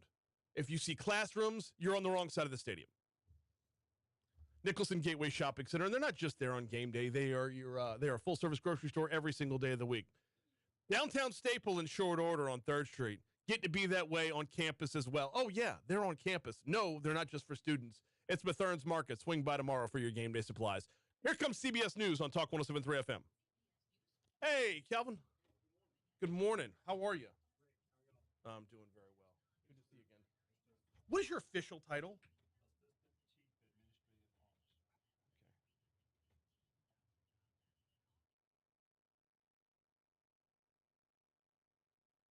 So, as one may expect, I've been, the initial reaction to this is about the increase in fees. But I want to keep this as much about the plan as possible because the fees, the tax, however, whatever terminology is going to be put on it, that's going to be the Metro Council's job. So, I'll talk to them about that end.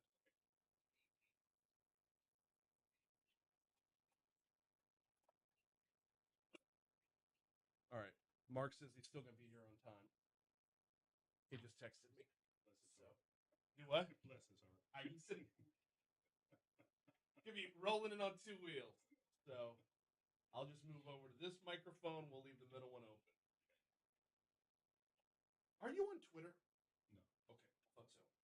I do a little preview video every day and I try to tag all my guests.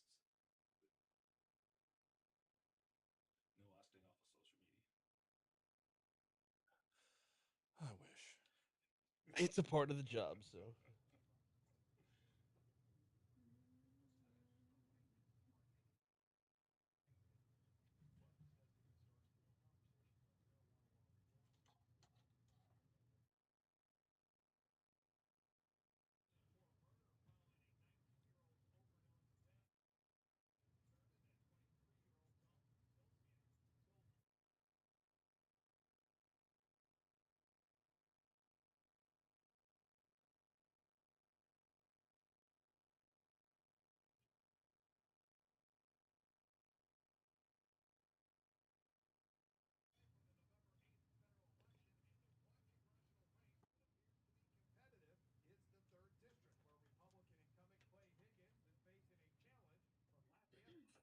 Okay, if y'all don't know this one, I'm gonna be like, what the F?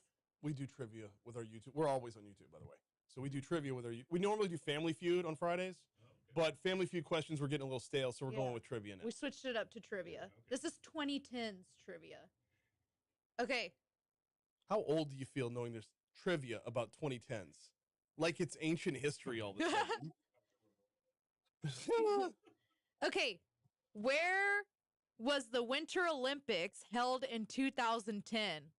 Was it A, Canada, B, Switzerland, C, Norway, or D, Russia? Was 2010 Russia? I don't know. Was that when Yeah, me neither. It's Winter Olympics. We don't care. YouTube. Any answers, YouTube? I don't think YouTube's going to know this one either. Right, it was A, Canada. Oh, look at that. Woo woo. Which one's next? Brian's going to know this one. You think? Who jumped off Houston's NRG Stadium during their Super Bowl performance? Was it A, Pink? Nope. B, Katy Perry? Nope. C, Lady Gaga? Possibly. Or D, Bruno Mars? Yeah, no, it was Lady Gaga. Lady Gaga! Why did you lead in with you think I was going to know that one? Because you love Lady Gaga. I know. I've been to her concert before. I know. That's why I said that. I was the... Yeah, no, I'm not finishing that sentence. Oldest was the first descriptor, to be sure. 2010. What a child. Brian, do you have to burp it before the show begins? Okay, come on, guys. I mean... I'm not, like... Enough No. is enough. No. Enough is enough. She's trying to act like she's mad. Like, She's trying so hard to act like she's mad. Keep it coming. The Whatever. questions, not the age discrimination against the youth. ageist, by the way. Yeah. What quote from Dr. Phil spawned a meme? What? What quote from Dr. Phil spawned a meme? Quote from I don't know what I'm doing. Something to that effect. Or no. 2010 Uh-huh. is tens and the tens last decade. What quote from Dr. Phil made a meme? I need clarification here. Was it Dr. Phil being quoted or was it a guest? It's a guest being quoted. Catch me outside. Yeah.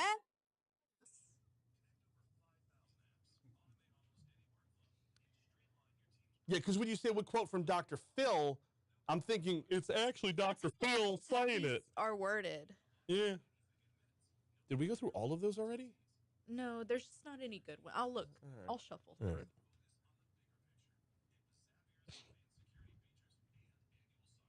Yeah, Super whatever. B Finder says on YouTube, you need to Whatever. ask AG Landry who pays for his membership to, what is Raga? What is that? RAGA. Anyway, I can put that on the list for next time for sure. By the way, Super B Finder was the one who won the tickets to the Beach Boys and sent me the picture.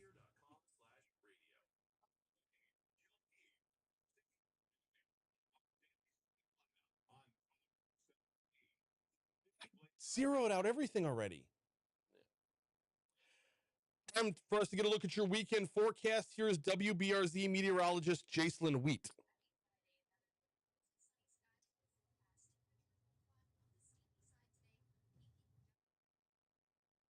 Republican Attorney General's Association. I would hope the state pays for that. It's the Attorney General's Association. I think all of them get their memberships to those, don't they? Lieutenant Governor, the Treasurer. I thought so. All right, well.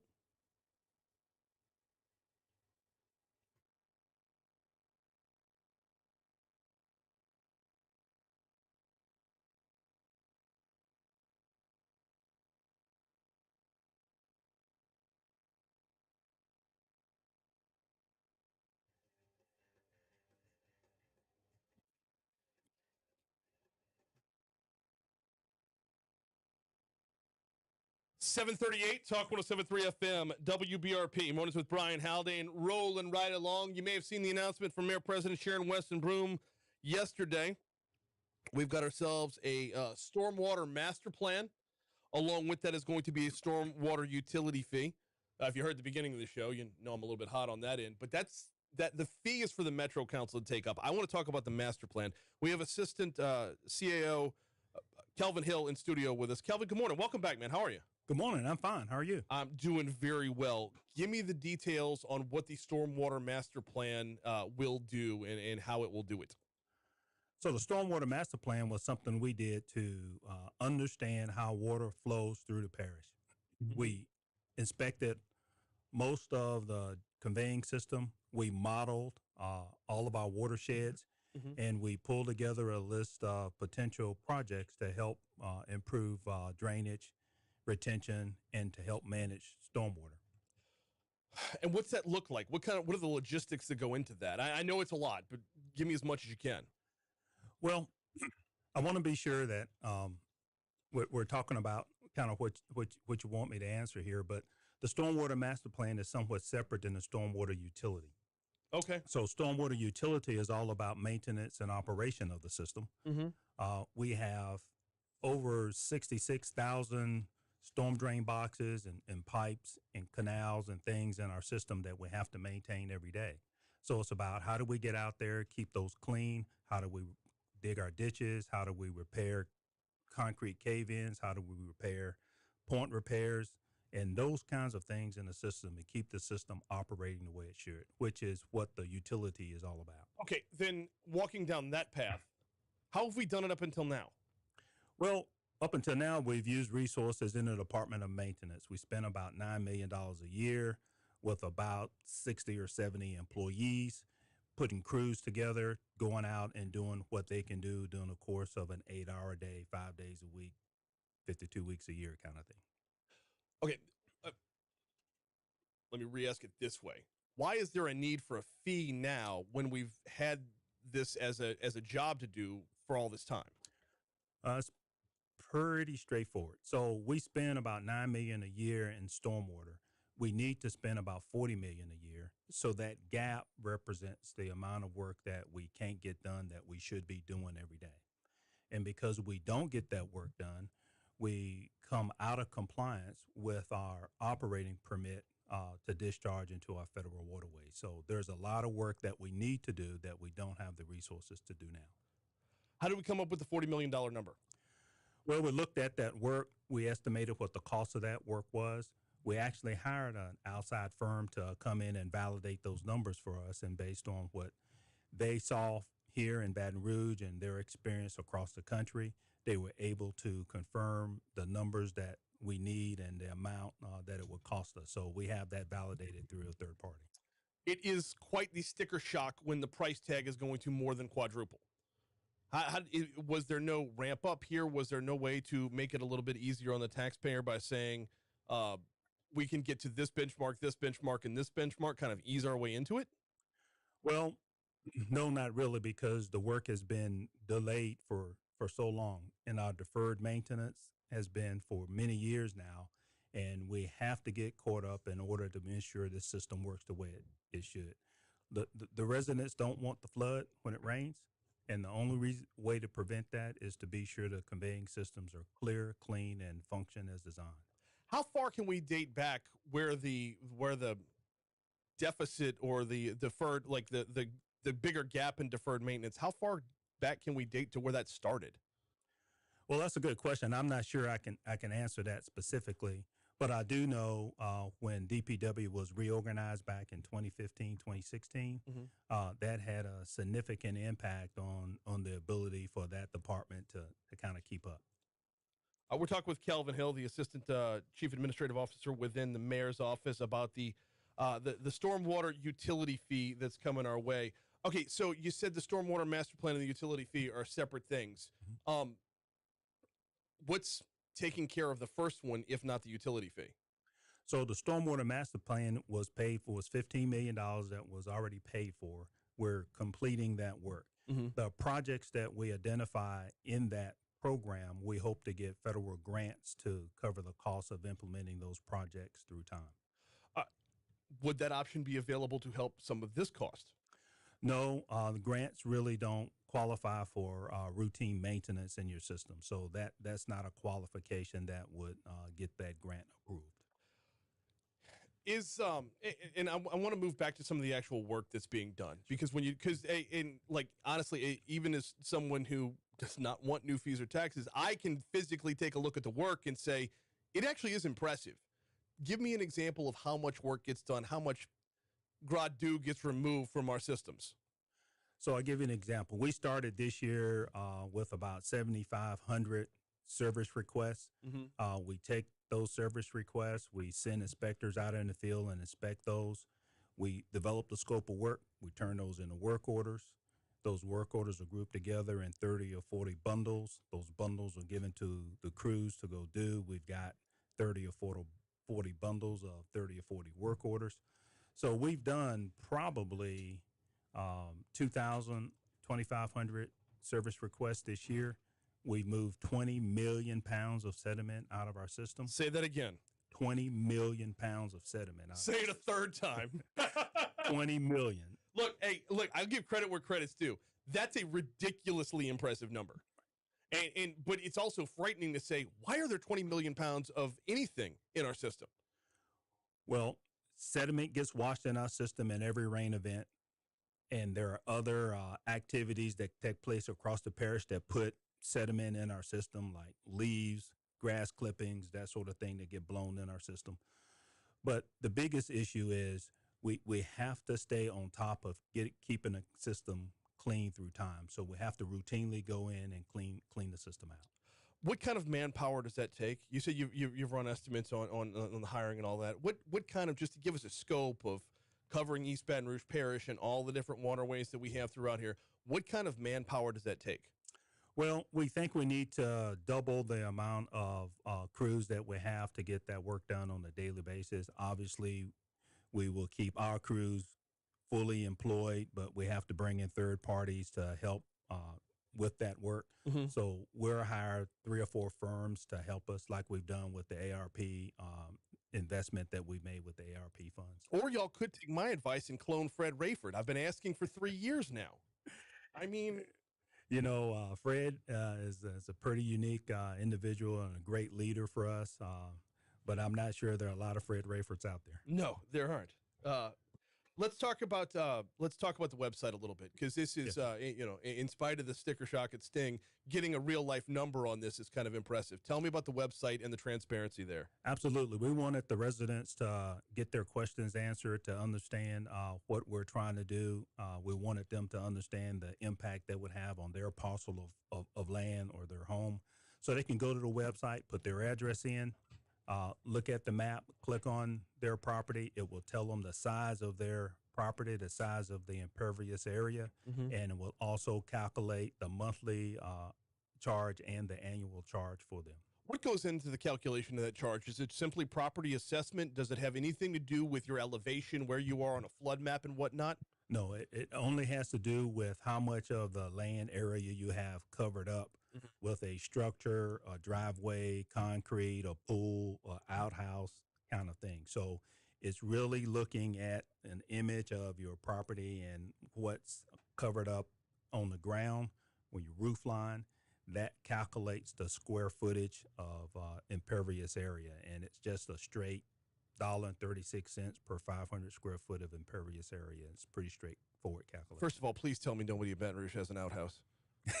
Secondly, so there's no, like, if you live in a low-lying area, you're more at risk for the flooding, so you'd benefit, your percentage of benefit would be greater. Whereas if you, from, you know, making sure everything's clean, this affects you a lot more in an area like, if you're not in an area that was flooded in 2016, you're probably a little bit more apathetic towards the whole thing, saying, why do I have to pay for this if I'm never going to see the actual benefits of it? I'm paying for somebody else's yard to stay dry. No, the drainage system serves us all. So we've had people that were flooded in 2021 in the spring rain events that we had. So it doesn't necessarily mean that if you weren't flooded in 2016, you don't have the potential to be flooded. What we're trying to do is to be sure the system is clear and clean and conserve all of the parish. So you will be affected if the system doesn't work the way it should. So we're really trying to be sure that the system operates correctly. Let's talk accountability. We got 2 minutes left. Let's talk accountability. What's built into the plan or built into the fee that lets the taxpayer know, hey, we're going to be up to snuff on this, other than just the promise that we are? Well, we've set up a website that tracks the progress of our work on a daily basis. So any citizen can go to the website and look and see, okay, what work orders are they working on? Where are they working? Is that work complete? What did they cost? How much money have they spent? How much money do they have left to spend? And where did that money go? So we are trying to be as transparent as we can be for people to see where the funds are being spent and what work is being done. Timeline, this is going to be in front of the Metro Council, introduction on the 12th, voted on the 26th, I believe. From that, if everything goes to y'all's plan and it passes the Metro Council, if everything goes to y'all's plan, when would we see implementation of this, and when would we start, because this is more than just the fee. I think remembering the benefits of the fee has to be important. So when would we start to see benefits on that end? Well, you're actually starting to see benefits now because we've started this work with the ARP funds, and we would expect to have a seamless transition into the stormwater utility fee. We would expect that fee to come out at the end of 2023, and we would expect that fee to start to fund the work starting in January of 2024. He is Kelvin Hill, Assistant CAO in the Mayor's Office. I appreciate it, man. Thank you for the availability and the transparency this morning. We're going to take a break for your money now. We'll check traffic again, then we'll come back with the outside in. Stepping outside of East Baton Rouge Parish next, right here on Talk 107.3. Oh, the one I didn't get to.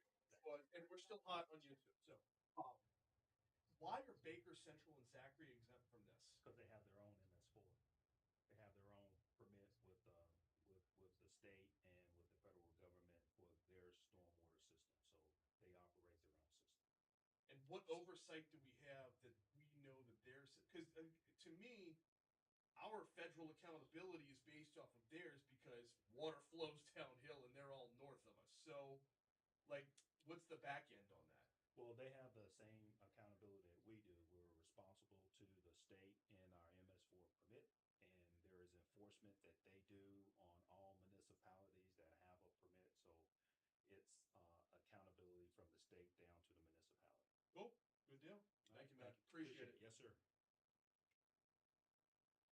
Mark disappeared. He said, pull it up now. Then he says, I'm here. Alondra went looking for him. You guys a no-show. All good. Thanks, Kelvin. That's weird. Is YouTube giving me shit for not peeing on him? You put me back up free, please.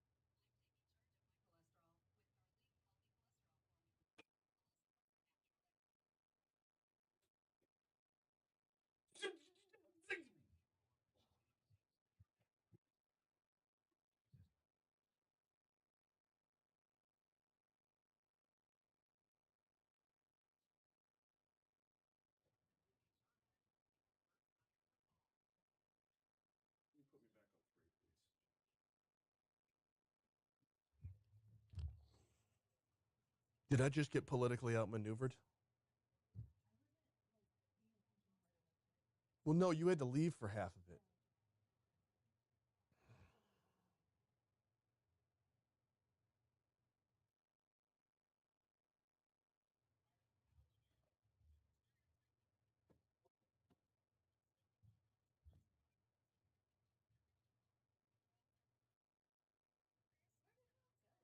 The fee is not Kelvin's responsibility.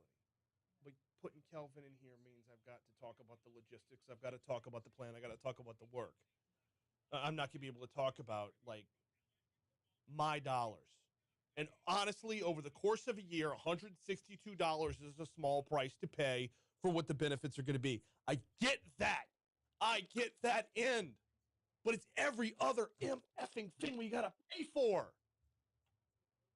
Whoever said death by 1,000 paper cuts earlier, thank you and I hate you. That's going to be in my head forever now. It's 162 bucks. Quit your belly aching. No. It's 162 more. And oh, by the way, what happens 15 years from now when they say, or not 15, what happens 5 years from now when they say the feds have upped their standards, so up yours?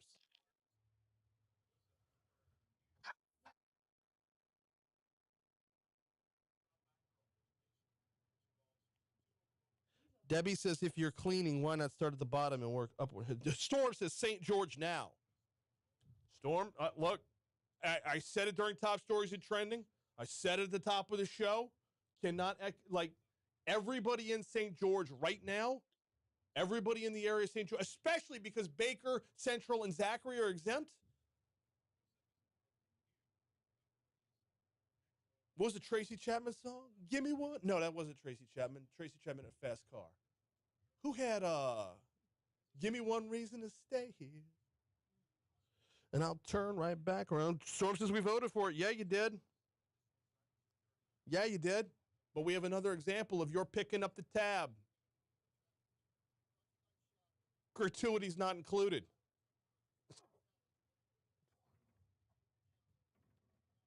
It's a Friday. I will drink tequila tonight. It's been a stressful week. I don't need the blood pressure.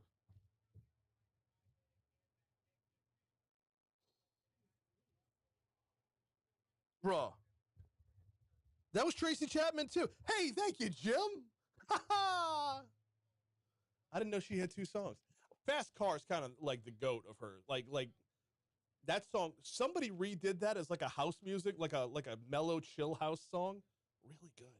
Oh shit, need the outside in.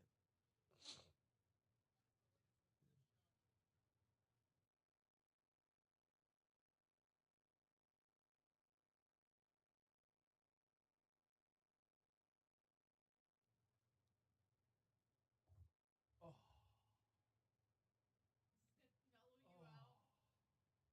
Yeah, right until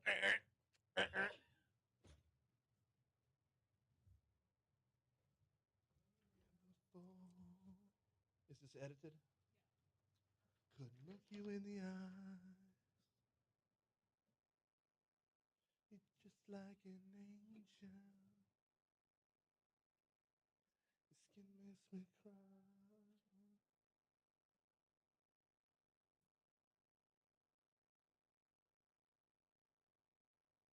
In a beautiful world.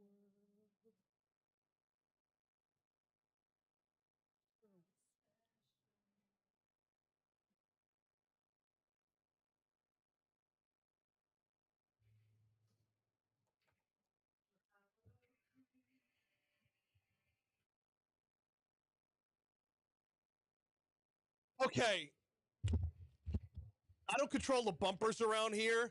That's all Alondra. But Alondra, we're here right now. We're here.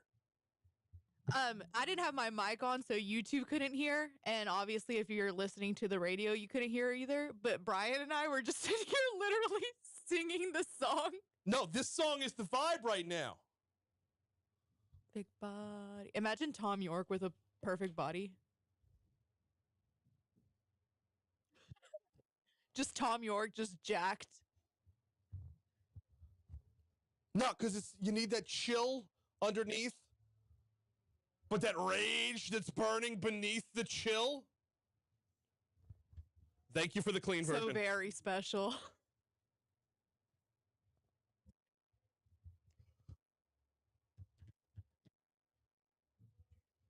Thanks to Kelvin Hill for stopping in. Really good, very informative interview. If you're in the audience right now and you're saying, why didn't you rip him a new one about taxes, fees, whatever the wordplay is you want to use right there, that's the Metro Council's gig. That's to come. That's to come. All right, we're super long here. We got to get to the outside in. Let's hit it. Let's go.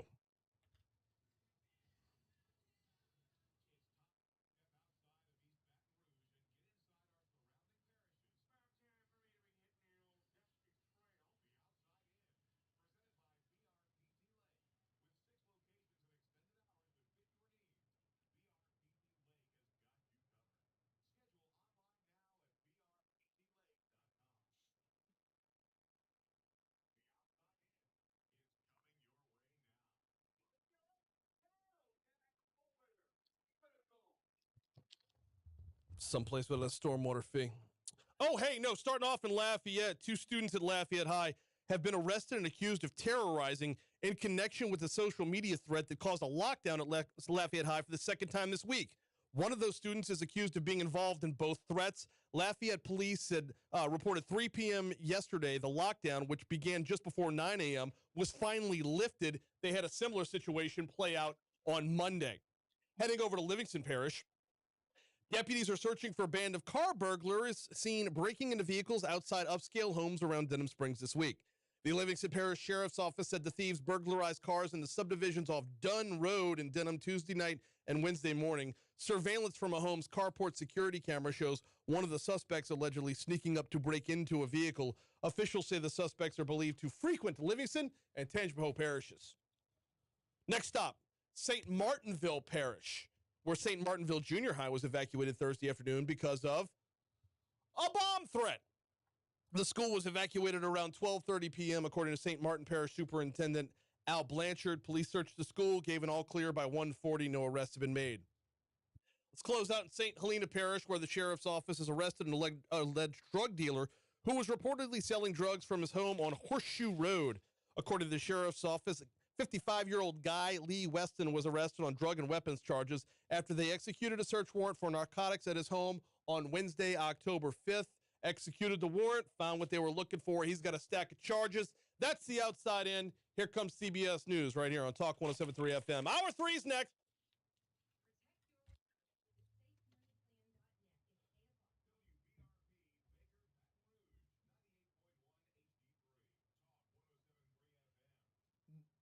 Mark, the more texts you send me about this, he was listening in his car.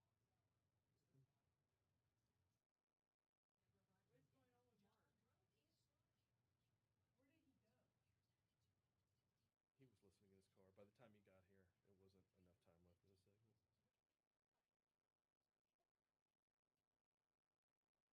segment.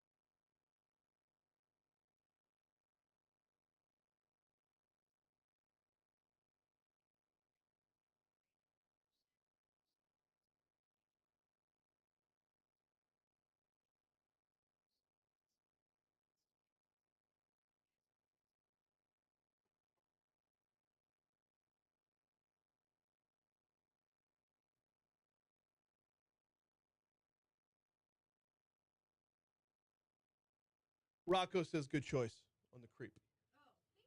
Telling you, it's the vibe this morning, man. It's like this chill, this undercurrent of what rage. I mean, you did Gorillas? You did Feel Good Incorporated? No. I like chill. For me, chill is like Kygo, Lost Frequencies. Beck is pretty chill. Yeah, but like in an Okay. alt rock chill. I'm like, Yeah, but that's where we differ. You're like pop, tropical house. and I'm like Yeah. dark. No, I know. Hey. There's chill, but there's an undercurrent of rage. Yeah. There is. I don't know where this came from. He was so quiet. Like there's, Yeah, he's like, there's. I know. There's a lot of Dylan Klebold there. That was way before your time. You agreed with that reference, and you really, really shouldn't have. Yeah. I just made a Columbine joke. Oh my gosh. Oh wait, I think I did know that. I know Columbine. I forgot his name though. Dark, man, dark. Okay, I'm gonna give y'all another trivia question. 2010s, man.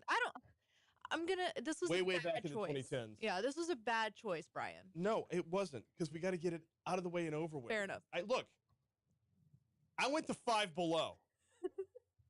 I'm an Abe Lincoln in on this. Okay. A photo of what item had people arguing about its color? Oh, the dress. The dress. The blue? Yeah. It was blue. What was it? Blue or gold? Gold. Or It was like gold. It was blue. I saw it as blue. What was the phrase? Green storm or green tornado versus what was the one? No, it was I need water. I'll be back in 2 seconds. Laurel or Yanny or something. There's another one. That's just your mind playing tricks on you, though.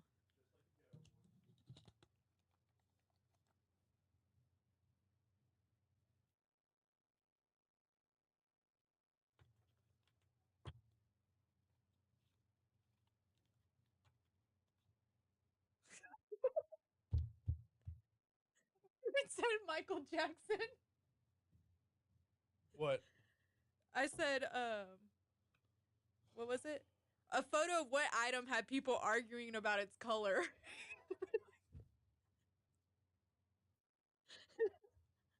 That's good. Good. That's real good.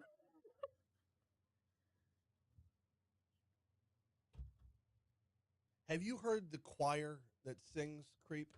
Mm-mm. Oh, it's like some children's choir, which when they drop the F-bomb makes it a little bit awkward.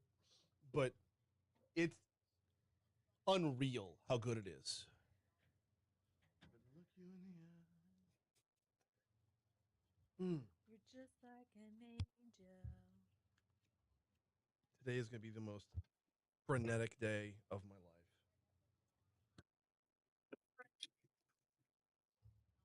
Jesus Christ.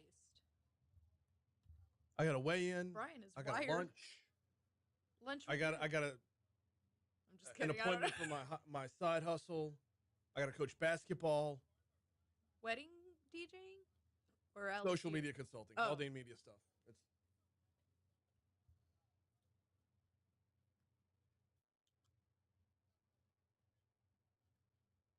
And all that's, before I put on a costume to fight crime tonight.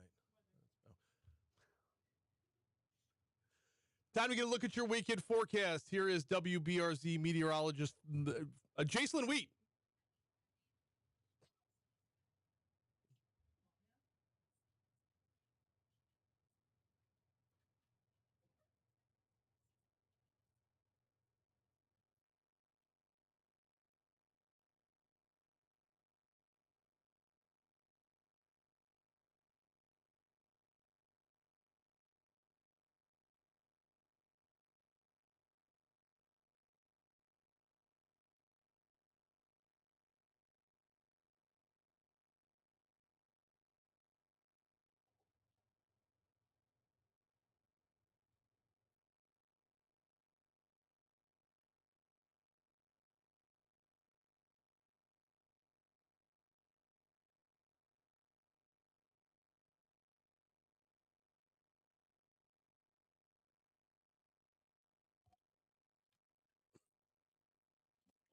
8:06.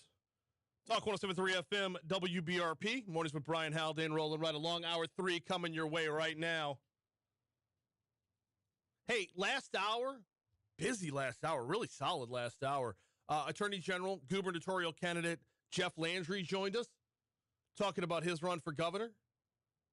That was at 7:15, 7:35. Kelvin Hill, Assistant CAO within the mayor's office, joined us.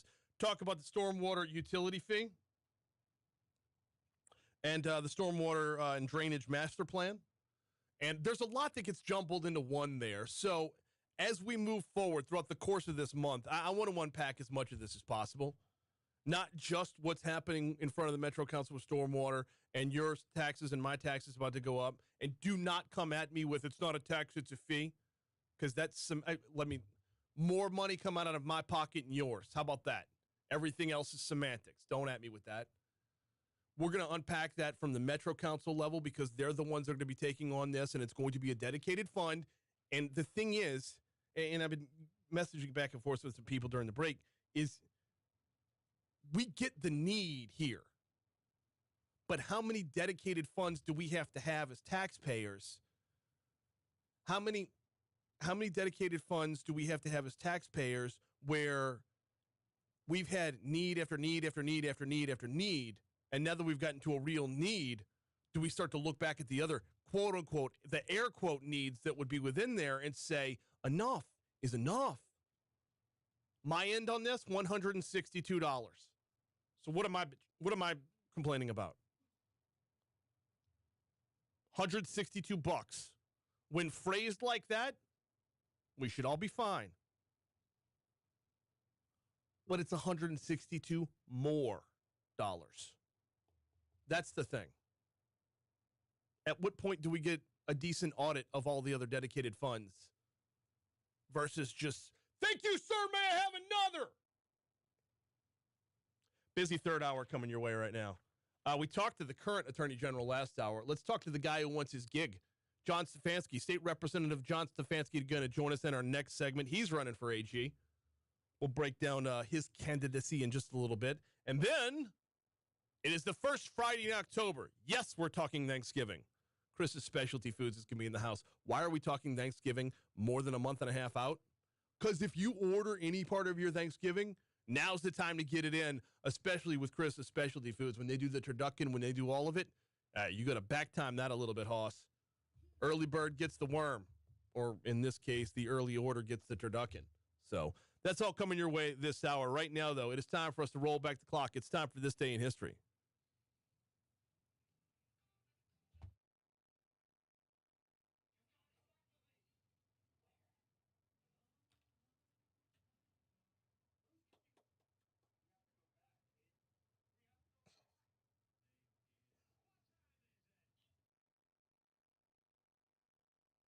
It's Friday, gotta get down on Friday. Oh, good.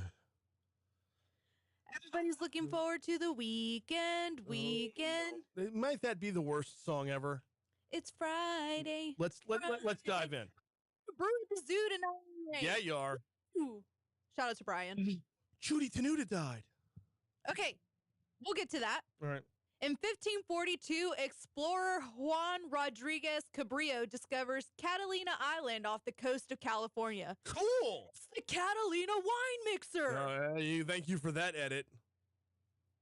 In 1765, Stamp Act Congress, the first Congress of the American colonies, convenes in New York City to devise a unified protest against new British taxation. Love it. Should we do a Stormwater Act of Congress?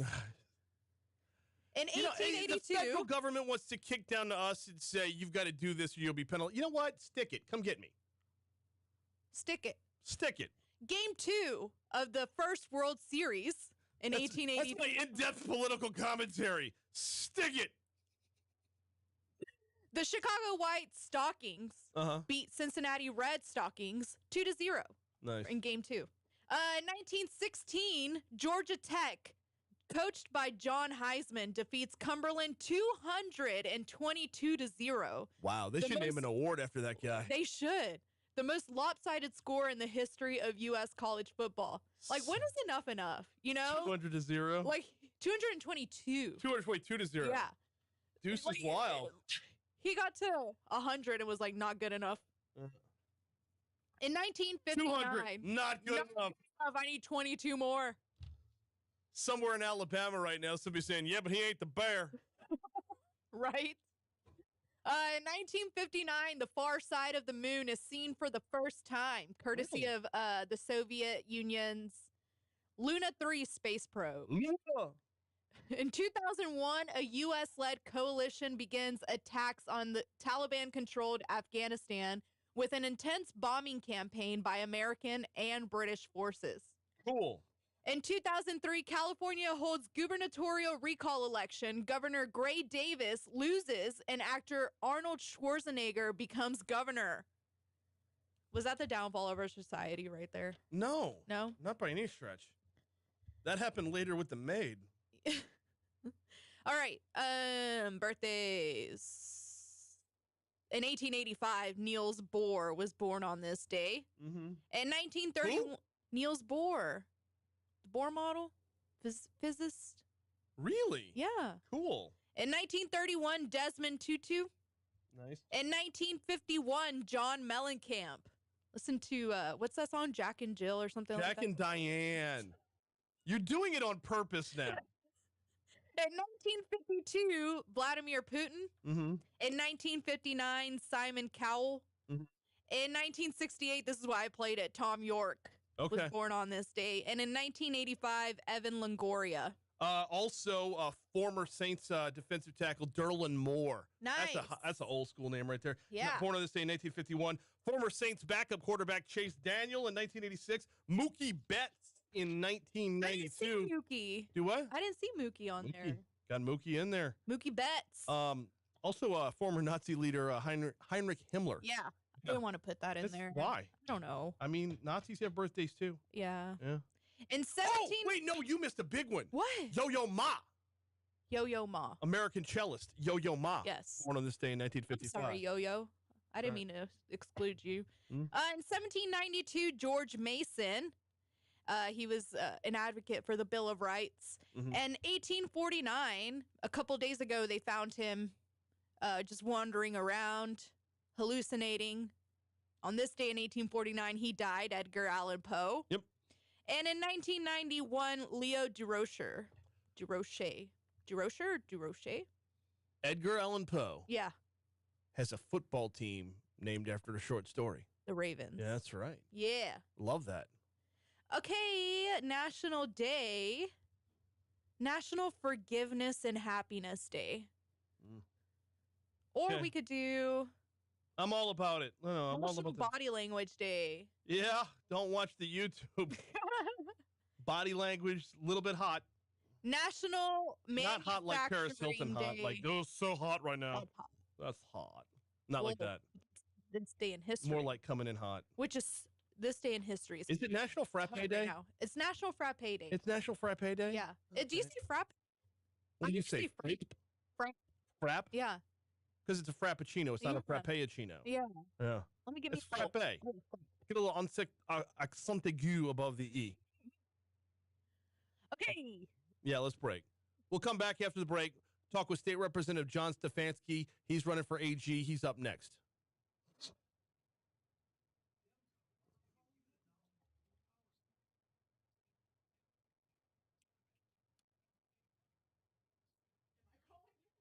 Yeah.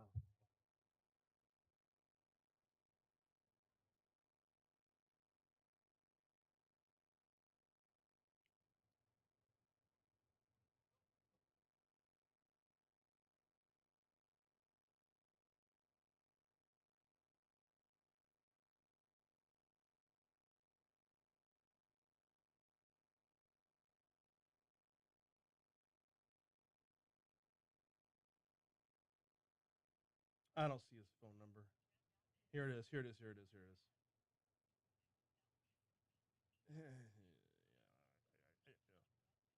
He's going to win, by the way.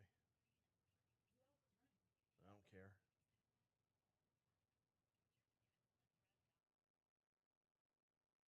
Oh, shit. Okay. Even better.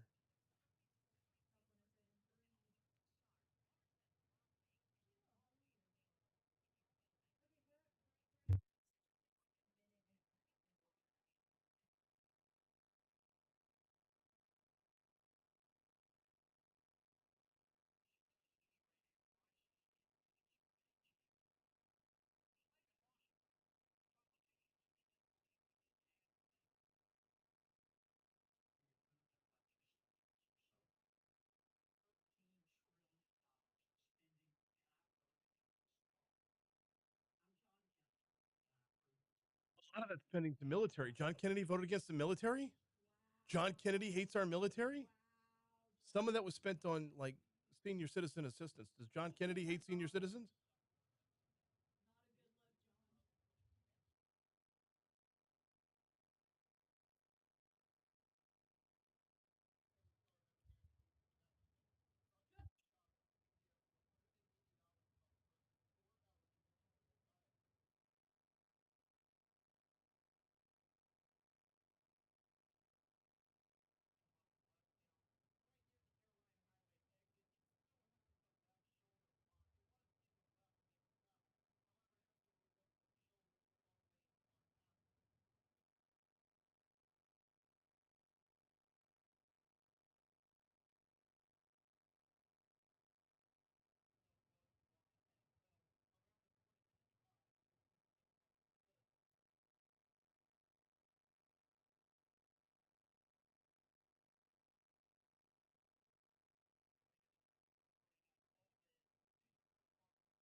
(8:18) Talk 107.3 FM, WBRP. Mornings with Brian Haldane rolling right along. Hour 3. We're cruising through it, getting you ready for the weekend. We are 22 hours and 45 minutes away from kickoff. Morning games, right? All right. That's not till tomorrow, though. We got to stay focused. We got a lot more show to go. So earlier in the show, we talked with Attorney General Jeff Landry, who's running for governor. Well, who's running for Jeff Landry's spot? That would be State Representative John Stefansky, who joins us now. Representative Stefansky, good morning. Welcome back to Talk 107.3. How are you, man? I'm doing good, Brian. Thanks for having me back. Excited to be here. Glad to have you on. Glad to. I was saw your name pop up as wanting to run for AG, and I was like, wow, we need to reach out because this is going to be a great conversation and the start of a great political race, because Louisiana has some very, very serious problems that the AG directly can address. So let's back up from that first. Let's start with who you are. For those that aren't familiar with you in the Baton Rouge area, who's John Stefansky and what brings him to this spot? Yeah, so I mean, look, I'm a small town guy from Crowley, Louisiana. I was born and raised there. It's where I still live. Went to college at LSU, went to law school, and decided to move back home and work and live in that community I grew up in, and really that's what got me to serve. You know, I was sitting around, I was looking around Louisiana, I was looking around my small town and some of the other small towns around it, and I said, there's an open seat at state representative. Somebody needs to step up to try to bring some resources back home and try to change the culture of the state. And was lucky enough to get elected back in 2017, and I've been serving in that role ever since, and really enjoying it. And I think we've been able to accomplish some great things for the state. What is it about the job of AG that has you attracted to it? Well, look, I mean, first of all, I'm an attorney by trade. You know, that's something I'm passionate about. I love the law and I love serving. And so, I mean, it's the one job that, really brings those two together on a statewide level. And so, I mean, when you look at my background, when you look at the areas of law I've been able to practice over my career, and then you also look at what I've been able to do in the legislature and carry all sorts of different bills for all sorts of different interests and industries. It's one of those things that it's a very attractive job, but more than that, gives me an opportunity to continue to serve the state. What problems is the state facing that the Attorney General can help solve? A lot. I mean, the first thing that pops in my mind is violent crime. It just is. And I mean, look, there are things that the Attorney General's office can do to directly affect that. Look, the Attorney General's office regularly works with the district attorneys around the state, works with the sheriffs and other local law enforcement. And, it's gotten so bad. I mean, I know you're going to hear it a lot, but I mean, it just has in our major cities. It's the number one topic when I travel the state, when I go parish by parish. It's what people are talking about, whether you're local elected or whether you're just the guy sitting at the coffee shop. And so I think what we have to do in this state is use every resource available to go after it and to go after violent criminals. Because look, it hurts everything. It hurts our economy. It hurts our families, and it hurts our tourism. And I mean, those are the three cores of Louisiana. You know. No, absolutely. And there's not a list you could find. Well, I shouldn't say that because I haven't found every list, but most lists of the cities with the most murders, you're going to find New Orleans and Baton Rouge in the top 10. So yeah, and it's unacceptable. Let's just say that it is. It's unacceptable as a citizen, as a business owner, as families. It's unacceptable, and everyone should be talking about it because we have to fix it. No, you completely, 100%. And last year here in Baton Rouge, we set a record by a ridiculous number. This year down in New Orleans, they're on the pace for that as well. So let's walk this path in particular, because this is one that, like you said, it affects all of us, and it's what we're all talking about, and it's what we all want addressed. So from the AG's office, how can you make a difference in New Orleans or in Baton Rouge specifically, rather than that broad scope? Yeah, and so you start walking into really policy decisions at that point. But specifically, like I talked about before, the AG's office historically has always had that great relationship between our law enforcement and also our DAs, and really in a lot of ways you can be there as a major support role to those but they have to be willing. I mean, the district attorneys and the law enforcement have to be willing to have help. I think they are. But I mean, there are certain things that you can directly do that we're going to be talking about over the coming months, specifically about policy. But that's the majority of that is there. But also, there are elements of the Constitution that allow you to be able to directly go in. It has rarely, if ever, been used, but that is there as well. But in my position, I would be much more focused on being in that support role with the DAs, with law enforcement, to say, hey, what do you need? Give me I'm here to give you every available resource of that office to help you combat violent crime. Tell me what you need, whether it's the research, whether it's working up cases, whether it's maybe developing a special department just for that. There are a number of different things that we can do. We're talking with State Representative John Stefansky about his upcoming run for Attorney General. And so you talked about law enforcement, you talked about the prosecutorial end. What sway or influence could you possibly have on the judicial end? John, let me give you the background on this. I was fortunate enough to sit in on a meeting with a number of different law enforcement officials just a few months ago, and Attorney General Jeff Landry was in that meeting, sitting like 2 seats down from Baton Rouge Police Chief Murphy Paul.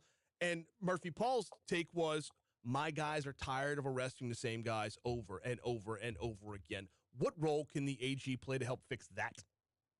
Yeah, well, part of that, it's a twofold thing. It's number one, it's making sure our laws are correctly enforced, and that there's consequences to these actions. I mean, that's the biggest thing. There has to be consequences when crime is committed.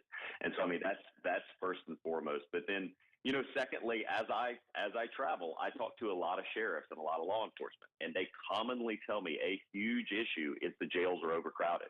And they can't hold guys. They have to worry about holding the very, very serious crimes, your murderers and your rapists. They have to make sure they have enough beds for those people because they cannot let those out.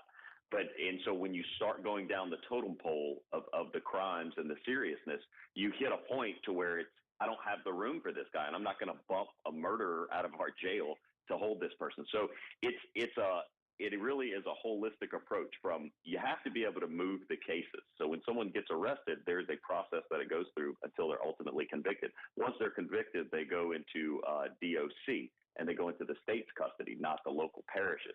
And so that is a huge part of it as well. They're arresting the same people over and over again a lot of the time because we don't either we don't have the room to hold them, or that the laws in place are not effective enough to where they can be held.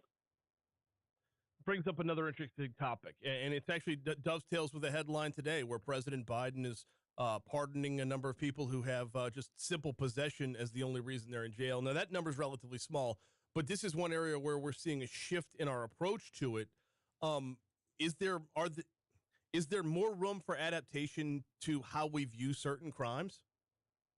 Well, I think that's a developing conversation, specifically with the marijuana. As you can see it, I mean, we're having that conversation all over the state. We're having that conversation in the legislature, nationally. I mean, what is what do the citizens of how do the citizens of Louisiana want to treat marijuana? And I'll tell you that the opinions are very diverse on that.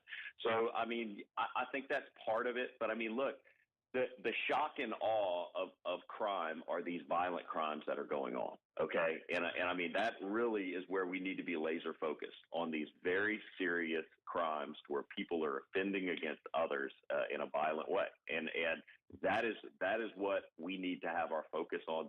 That is what we need to aggressively go after.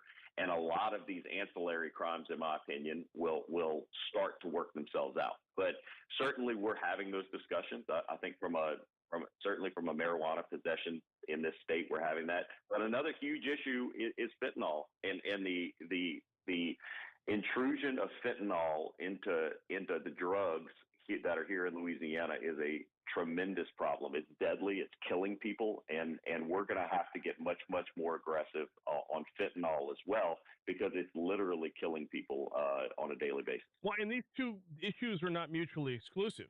The overwhelming majority of homicides in Baton Rouge are drug related.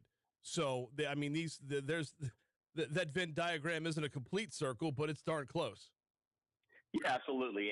And I mean, crime leads to crime, but I mean, let's go back to kind of why we're here. Louisiana, we need to create more jobs in this state. One of the reasons I ran originally for state representative is because I was passionate about just creating more jobs. I live in a tiny little town. Okay.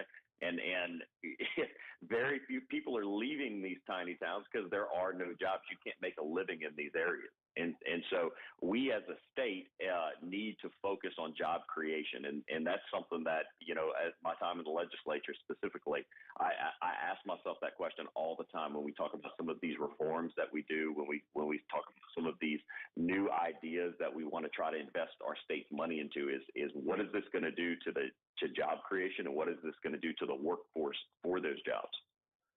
Interestingly enough, we had Jeff Landry on last hour, and he made a similar comparison there, because when you're talking about fighting crime, you are also talking about economic opportunity, because most of the smaller crime stems from the lack of economic opportunity, and then it escalates from there, kind of in a broken window sort of way. So interesting comparison right there. I like the approach. Outside of the violent crime, outside of the drug trade, are there any other issues that are going to top your campaign moving forward? Yeah, well, look, certainly the Attorney General's office, is the chief, legal officer for the state. And I mean, so that position, you have to be prepared to defend the state. Now, that can mean you have to be prepared to defend the state by suing, someone at any given time. It can mean a criminal element. It could be in the civil element, but also, an important part of that job is federal overreach as well. And when the federal government imposes mandates on a state that do not fit with the ideals of that state, the Attorney General is there to try to defend that. And I think that's an incredibly important part of the job as well. And so, I mean, it's a lot. The person in that office has to have a very, in my opinion, very diverse legal background in order to be able to handle and manage that office. And I think I have that, but it's just an incredibly important job for the state. Governor gets all the attention. It just does. Governor sucks up all the conversation and all the attention, but the Attorney General's position is so incredibly important. We really need to make sure we have the right person in that position. And we are off and running. The AG's race is going to be, we got a year to go, but it's off and running right now. He is current State Representative John Stefansky. I appreciate a couple minutes of your time. I'm sure we'll talk plenty as we move forward. So thanks, Brian. I appreciate it. Thank you. Always. Appreciate you. Thank you. That was State Representative John Stefansky. I can't believe we're 12 months out. We're already doing, the interviews. But you know what?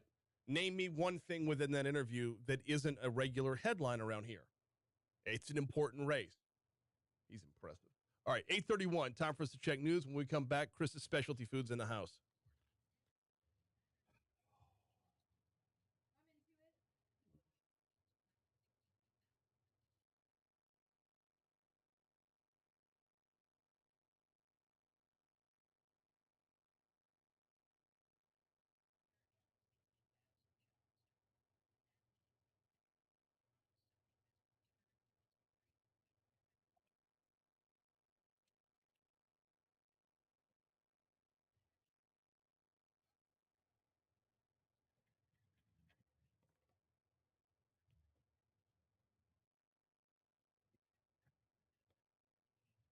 I gotta get the table. Oh, my table.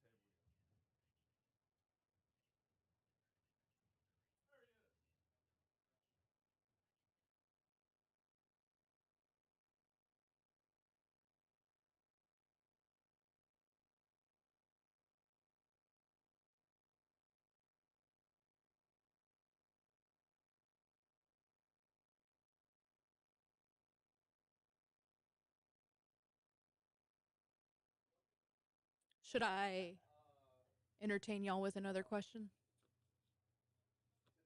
I don't like these questions. Brian picked the decade.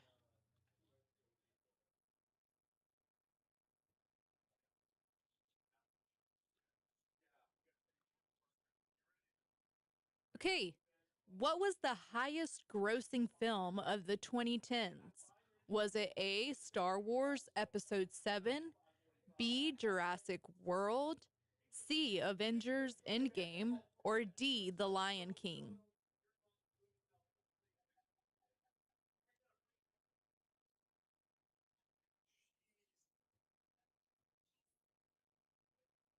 Right now! Oh, what was the other trivia question? What was the highest grossing film of the 2010s?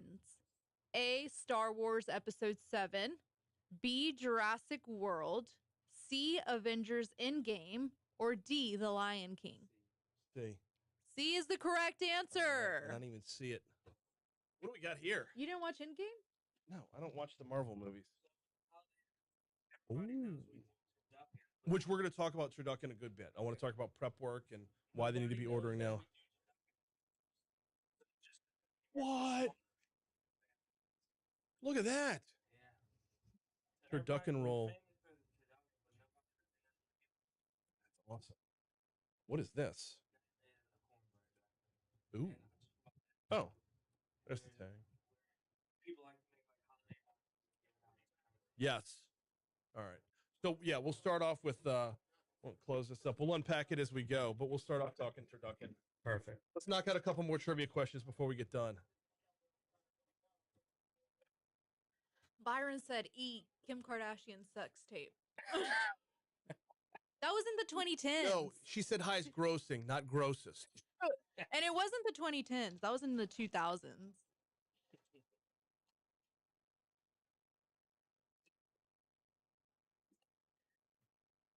Disappointing answer. Who was the first woman to win the Grammy for Album of the Year twice? A, Adele, B, Alicia Keys, C, Beyonce, or D, Taylor Swift? Taylor Swift. Yeah. That's the. That's a Oh, disappointing I'm gonna let you answer. finish in a minute. Yeah. Yeah. But that was the VMAs. I'm gonna let you finish, but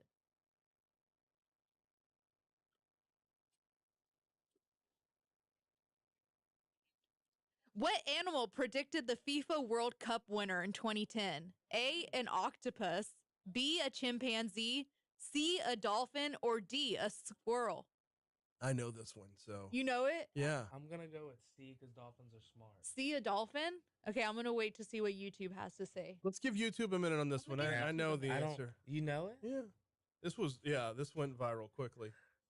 It disappeared just as quickly.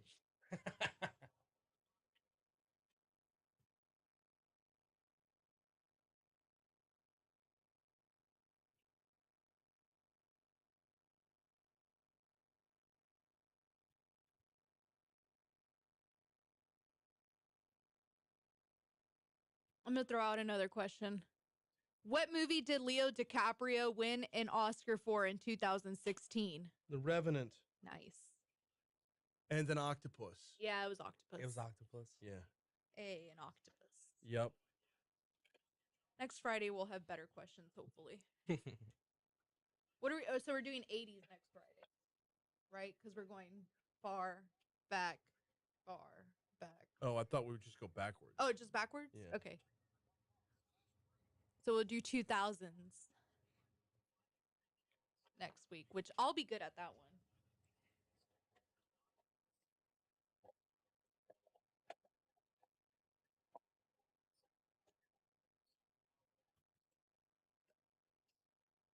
That's it for Friday trivia. Thanks for playing along. That's it? Oh, do you want me to ask more? No, I just didn't know. So did we go through all of them? We didn't go through all of them, but some of these are okay. Who made history in the 2012 Olympics after running the 100-meter dash in 9.63 seconds? It's easy. Usain Bolt. Yeah, gotta be Bolt. Weather. See, all these old spots. Nope. No. Come on. Yeah. All right. My apologies for the promo right there. Let me give you the background on that. We did an entire system upgrade earlier in the week, and all this random audio from days gone by, from the days of yore, has come back. That promo was from like the first month of COVID and just whoop, pops back up again. So I will not be on from 11 to 1 today. And no, my show didn't end 37 minutes ago. A little bit outdated. We're working on finding all of it. It's a process. Hey, we are looking at slightly warmer temperatures today. Supposed to get up to about 90, only getting back down to 66 tonight. Tomorrow, we're going to top out at 87 with an overnight low of 59. Sunday, we top out at 84 with an overnight low of 57. Going to be in the mid-80s all next week. Now, looking ahead to next Wednesday, it does look like there's a chance of rain in the forecast for Wednesday and Thursday. It's about a 50-50 shot at rain. Right now, we're still at 71% humidity and 68 degrees in downtown Baton Rouge.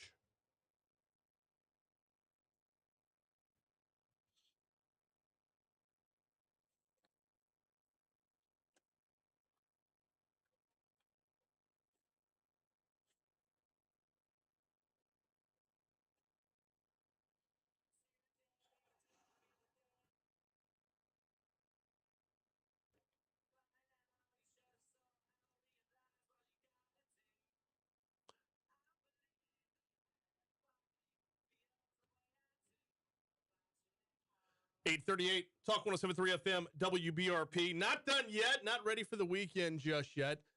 We got a little bit more to go here on Mornings with Brian Haldane. I've been looking forward to this for a good minute because when we have the opportunity to be proactive about something, I like to do that.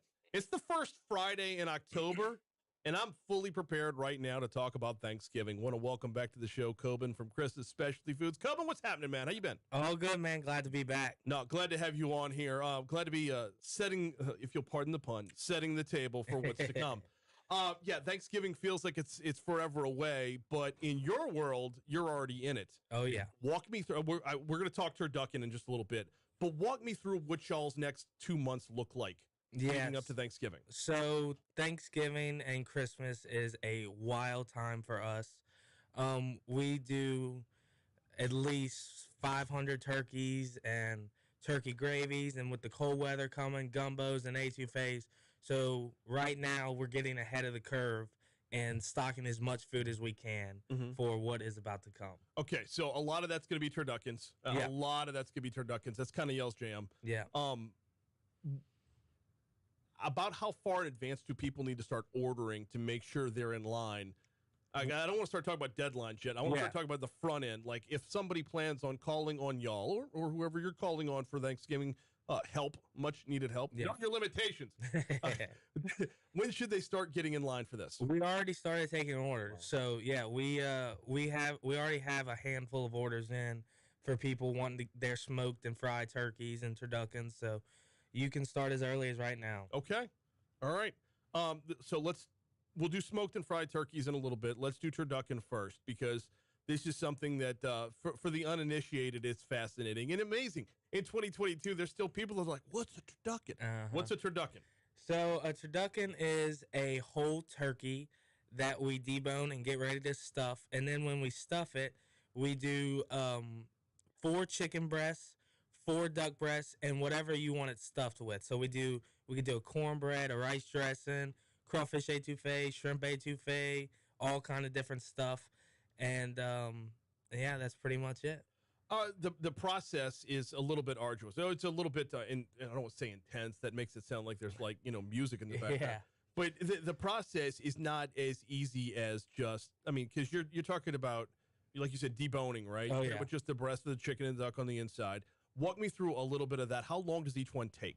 Yeah, so we got a guy that debones all of our chicken and turkey. So once he gets it ready, we can have a turducken probably stuffed and finished, I would say probably in about 2 or 3 minutes after we stuff it all, and then of course you have to season and inject it, and then net it and bag it. So 2 to 3 minutes for y'all before the seasoning and injecting and all that other Yeah. good stuff.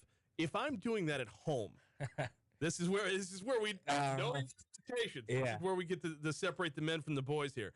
If I'm doing that at home, on average, how long would that take? probably a couple hours. Yeah, Yeah. yeah. I mean, it's Half a day. it's the difference between shooting a bullet and throwing it. Yeah. Yeah. It is so. All right, so you do all this work now, throw them in the freezer, and then they're good to go. Yeah. When folks call, they get in line, they get their order in. Once they bring that thing home, prep time is what? Yeah, so we it depends on if you get it fresh or frozen. Let's just say you get it frozen. You usually put it in your fridge about 2 or 3 days, let it thaw out, and then once it's fresh, it usually takes about 4 or 5 hours to cook. Okay. And of course, we make it easy. All the instructions come on the label, and we try to make it easy as possible. Now, when it's stuffed with other meat, is there stuffing involved as well? Yep. Okay. Yep. So yeah, we do chicken breast, duck breast, and then whatever side you want it stuffed with. Okay, so you can go oyster stuffing or Yeah, you can do cornbread, shrimp étouffée, crawfish étouffée, Hello. rice dressing, pork sausage, pork boudin, Mhm. anything you want. Now, all these individual things will affect cook times, Yeah. right? So yeah, before before you give your family salmonella because of you've undercooked chicken is the back end of Yeah. the story. Yeah. But no, all these things will affect it. Now, along with that, y'all do a whole bunch of other stuff around Thanksgiving that is ready for order as well. Yeah. Yeah. So we like I said, cold weather coming up, so we'll do a ton of gumbos, étouffées. And just last year what we found pretty popular. So we sell our gumbos by the quart bags. Mhm. But people in South Louisiana, they like their gumbo. So we just started doing gallon bucket gumbos. And those have been moving very quickly. So we love those. Yeah, I would imagine so. Yeah. See, I like the bag though. Yeah. Because It- you just drop the it. bag in the boiling water and you're still good to go. Yeah. And then, if you want to transfer it to a pot that, you could do that after Yeah. the fact, or just put it directly over the rice or potato salad. Or you potato salad guy? Absolutely. In or on the side? In. Darn right, man. In. Darn right. See, we're gonna get hate on YouTube for that. Gotta I have it in. I don't understand hating on the potato salad.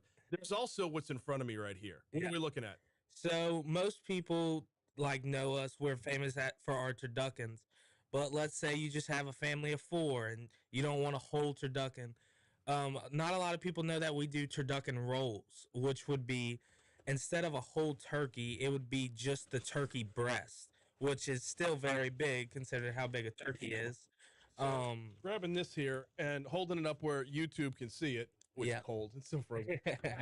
So roughly the size of my head. Yeah. So it's the same thing as the turkey, just not the whole bird. It's just the breast, but you still can get that with your chicken breast, duck breast, and whatever stuffing you want. Did this one say crawfish? Yes. Oh, Crawfish beautiful thing. étouffée. You also had in here a pan full of cornbread dressing. Yeah. Perfect for a family of 4. Of that. And a little boudin on the side. Yeah. So what I brought here was a gift box. So for the holidays coming up, we do a ton of create your own gift box, and we wrap it in bows and Christmas stuff. And people love just an easy thing to give, and you can create your own Christmas box, and we decorate it for you, and it's easy to give someone. It's going to be custom made to however a la carte you want to put in there versus you're not just picking box A, box B, box C. Oh yeah, we do both. We have set boxes or customized, whatever you want.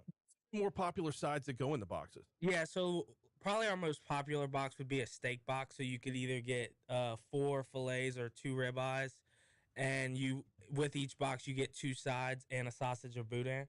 So it's already set. You just pick out what you want, and it's ready to go. We're talking with Kelvin from Chris's Specialty Foods. You can find them on Millerville. You can find them on Airline out in Prairieville, and of course, right down I-10 in New Orleans. You can find them in West End as well. We're breaking this into 2 parts, by the way. When we come back from the break, we're going to talk a little tailgating as there is a home game tomorrow. Absolutely. But let's stick with the holidays for right now. Let's walk through the fried turkey. This is something that's gotten to be very, very popular, within the individual foodie community, to be sure. And this is another one where I know my limitations, but I also know more and more people who are able to do this without burning their house down. Yeah. And it's such a great product. Fried turkeys. They've grown in popularity, but y'all still handle that as well. So yeah, we try to make it easy as possible. So let's say the day before Thanksgiving, you pick up a fried turkey. We'll fry it that day, let it cool off. You pick it up. Once it's cooled, all you have to go home and do is heat it up in the oven. So it's like you having a fresh fried or smoked turkey that day. Frying the turkey consists of what? I mean, it is different prep times and whatnot. What does it take to fry it? Walk me through the process of frying a turkey. Yeah, so of course, we do hundreds of turkeys, so we have big equipment. So we can do probably 16 to 12 birds at a time. So, like, we get a whole turkey, seasoned and injected, and once it's ready, thawed out, ready to go, we drop it in grease. We usually do our grease about 350, and it doesn't take long. I would say 15, 20 minutes max because of how many birds and how hot we have the grease. So this is another one where it is something that, I don't know, did fried turkey start here? I don't feel know. like it did. I know turducken. Yeah, absolutely. I know turducken started here. I don't want to claim credit for the fried turkey, not knowing. Yeah. All right, outside of fried turkey, you have traditional smoke. Yep. Do y'all do any other variations or forms or different ways of cooking a turkey? No, just the turducken rolls, smoked and fried, but all are very good. So whatever you like, we'd have. And the process would be the same. What's the website if folks want to hop on board right now? Yeah, it'd be chrisespecialtyfoods.com. We have our full menu on there. Go look what you need for the holidays, and then give us a call in, and we can get you set. We got about a minute and a half before break, and in that minute and a half, I want to talk about, you were talking about ordering these for others as well. Do y'all engage in this for corporate? Do people respond to this from like corporate Christmas gifts? Oh, absolutely. We have a bunch of law firms in the city that call and want to do, like, let's say 100 gift boxes to their employees or business partners or whatever they want. So we'll make them. They'll come in, pick them up, and they'll go deliver them. And we do that quite often for big firms. I mean, not from nothing. Like, I love to get candied pecans, but if you're throwing ribeyes my way, that's a game changer on the gift scale. Yeah. Kelvin needs to sit tight for just a minute. We'll continue on YouTube before we go into break, and then we're going to talk a little tailgating on the back end, as we do have a home game tomorrow. Before we get you to that break, though, got to remind you about the folks over at Complete Collision Center. 2 locations, Plank Road up in Zachary, and then, of course, on Perkins, just east of Bluebonnet, right here in Baton Rouge. 768-9898 is the phone number, 768-9898. I tell you about the certifications all the time. I tell you about the communication a lot as well. But let's talk about one particular spot of communication. If you're in an accident, things happen very, very quickly. There's a mental checklist you go through. Is everybody in my car okay? Is everybody in the other car okay? Is there anything leaking out of my car that could be flammable? Do we need to remove ourselves from the vehicle immediately? Is my car impeding traffic? Am I at risk of further injury by getting hit by another car? All these things come into play, and they happen very, very fast. Well, you know what else has to happen fast? Knowing where you're taking your vehicle, which is why it's better to know beforehand. Check them out online, CompleteCollision.com. Don't let who you choose to repair your vehicle be your second accident. Check out Complete Collision. I ran long on that one. That's on me. All right, so let's talk a little tailgating on the way back in. Kind of the as you run through LSU schedule. Yeah. Everybody does the cook your opponent thing. Yeah. So, we've been trying our hardest. Next week will be easy. Of course, I'm bringing in the whole Gators. Yeah. But yeah, upstairs. Yeah. Yeah. That's an impressive. Because like the head is still on it. Like it just. Yeah. Gator's a tough one to cook. Yeah. What do y'all do for Tennessee? There's nothing. Yeah, we just do traditional foods, hamburgers, sausages, boudins, platters. Yeah. There's nothing like Tennessee related that we have. Yeah, it's like they don't have a lot of culinary. I mean, unless you wanted to like marinate something in whiskey. Yeah. That would be maybe. Yeah. I mean, their mascot's the Volunteers, but their mascot on the side is a dog. Yeah. So you can only do dogs so many times. You got Georgia. Yeah. You got Mississippi State. Yeah, we did the Wagyu dogs for Mississippi State. I snuck in on that one. That's I told Moscona. So Coben's talking about going upstairs on AFR for that, and I told Moscona ahead of time. I'm like, they're gonna call this a hot dog. Hot dog is such a misnomer for what this thing is. Yeah. And Matt was like, dismissive of me, like, yeah, whatever, It's blah, gonna blah, taste blah. like a hot dog. And I'm like, bro, brace yourself. And it's crazy because everybody that's heard me say that has been like, why are you overselling a hot dog? And I'm like, I'm not. And then the ones that have gone back and gotten them are like, They understand. you totally Yeah. weren't overselling that. Yeah. That is a sausage. Yeah. Yeah. So we'll talk a little bit about cooking your opponent and changing up the what do you do to change up the menu when you have an early kickoff? Or do you just divert to a post-game tailgate? Yeah, I mean, we open up at 8, so we try to, if you can get in this afternoon or tomorrow morning. Yeah. But yeah, we try to be open before so you can get your stuff before the game. Yeah. Well, I mean, if you're over by 8, probably not out to campus for in time to fire, unless like somebody else has fired up the pit for you and your job is just to roll in and throw it on. Especially playing a top 10 opponent, it's going to be crazy. Bonkers tomorrow. Yeah, it's going to be crazy. Oh, God. Yeah. So I produce for the LSU Sports Radio Network. I produce Baton the Rouge radio is gonna side. be crazy tomorrow. Yeah. They start selling beer at 9 a.m. Good. I mean, it's what the T-shirt says. You can't say you've been drinking all day if you didn't start in the morning.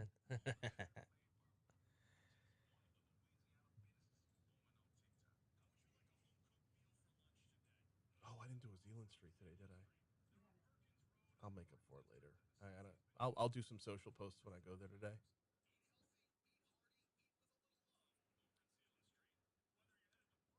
Oh, good. Back to back me. Bleep.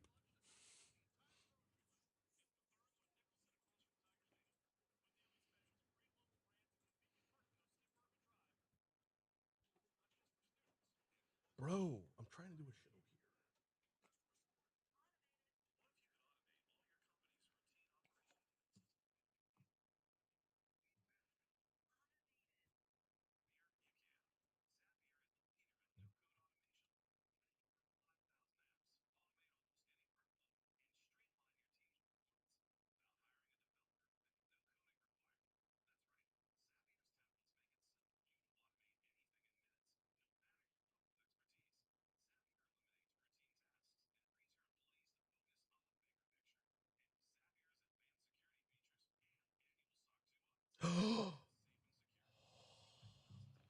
Yes. I had an appointment there was no way I was going to make today. An appointment that I was just not going to be able to They make. just canceled on you? They just canceled on me. Perfect. You don't have to be the bad guy.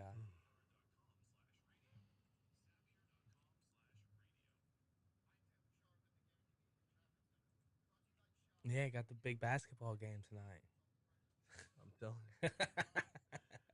It's the All-Stars. I mean, so I'm not gonna out the school on the air, but look, at Mercy we separated our teams evenly, like a draft. Yeah. You know, like here's one best player, here's the next best player, and like obviously, like I took my own daughter, like as the, you know, as the best. But we evened up. Like the other team has more height. I've got more guards that can run. Like the other team, but we did it evenly. We don't have a better team. Yeah, it's not like a varsity and JV kind of split. It was as even as possible. And now there's another school playing in the St. Michael's tournament this weekend, who took their two teams and said we're only bringing one. So they told all the lesser abilitied girls, you didn't make the cut. You suck. Go home. Like, how do you look a 5th grade girl in the eye and tell her you suck? Go home. Probably nicer than that. But I'm worried about what she's hearing, not what you're saying. Yeah. All right, one quick segment to go here on Mornings with Brian Haldane before we cut loose for the weekend. I hate saying that. I feel guilty saying that every week. Loose. No, I know you did. You hadn't been here. You hadn't been here since Wednesday. Mentally, I'm playing. Alondra's been doing a great job. No, you really haven't. No, she said one gaffe. My game. One major gaffe. All right, no, we'll walk through that in the post game review. We got film sessions after. So we got Kelvin in for a couple more minutes. We got to talk tailgating, man. There's no way I don't bring y'all in and not talk tailgating. So let's start with this. Everybody, or more and more people every year, adapt to the cook your opponent mentality. Yeah. We love it around here. But you're faced with a few obstacles over the course of the season. There are the Georgia Bulldogs, the Mississippi State Bulldogs, and the Tennessee Volunteers, who their mascot on the sidelines is a dog. Yeah. If you're I don't know how you cook Volunteers. Yeah. I mean, they're a tough one to plan for. Open up some kind of like sci-fi Hunger Games thing. But what do you do for a Tennessee? Do you just like revert back to whatever you would outside of that? What do you do for a Tennessee? Yeah, so some of these schools are hard, like Tennessee is one. So we obviously, like you just said, volunteer, you can't do that. So we just go back to the old school game day cookout food. So your burgers, your sausages, your boudins. Does this give me an excuse to ask you about the Wagyu hot dog? It kind of does. Yeah, it does. Yeah. So for those that weren't here the last time Coben was on, he introduced me to the Wagyu hot dog, and I got visibly mad that it was called a hot dog. That's how good this thing is. So I assume those are flying off the shelves this weekend. Oh, yeah. We have them in all stores, and, they are up there with our number one tailgate food. They're already cooked. You're just heating them up, and they, like you said, are delicious. It's such a game changer. It's beyond compare.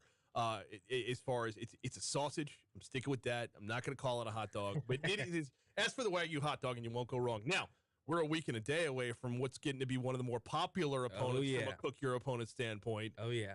Walk me through what y'all have on the alligator front. Yeah, so I just got in my gator yesterday to make sure I didn't run out. So I'm gonna have smoked alligator sausage. I'm gonna have fresh alligator sausage. I'm going to have 5 to 6 pound whole alligators, which is what I'll be doing. And I'm even going to have alligator boudin. Hello.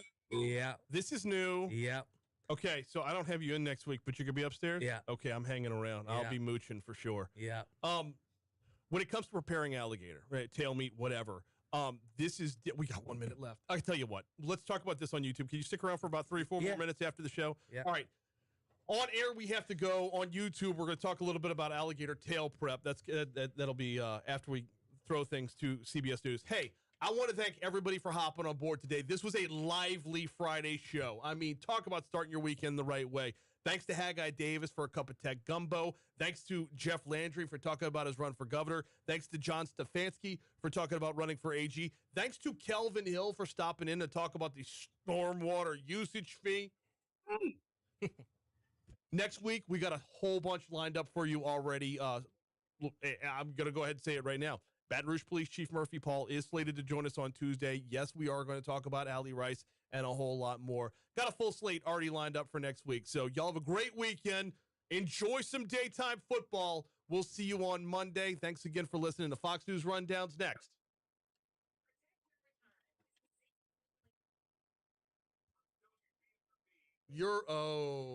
I'm early, aren't I? It caught up. Oh, okay. Cool. Haggai?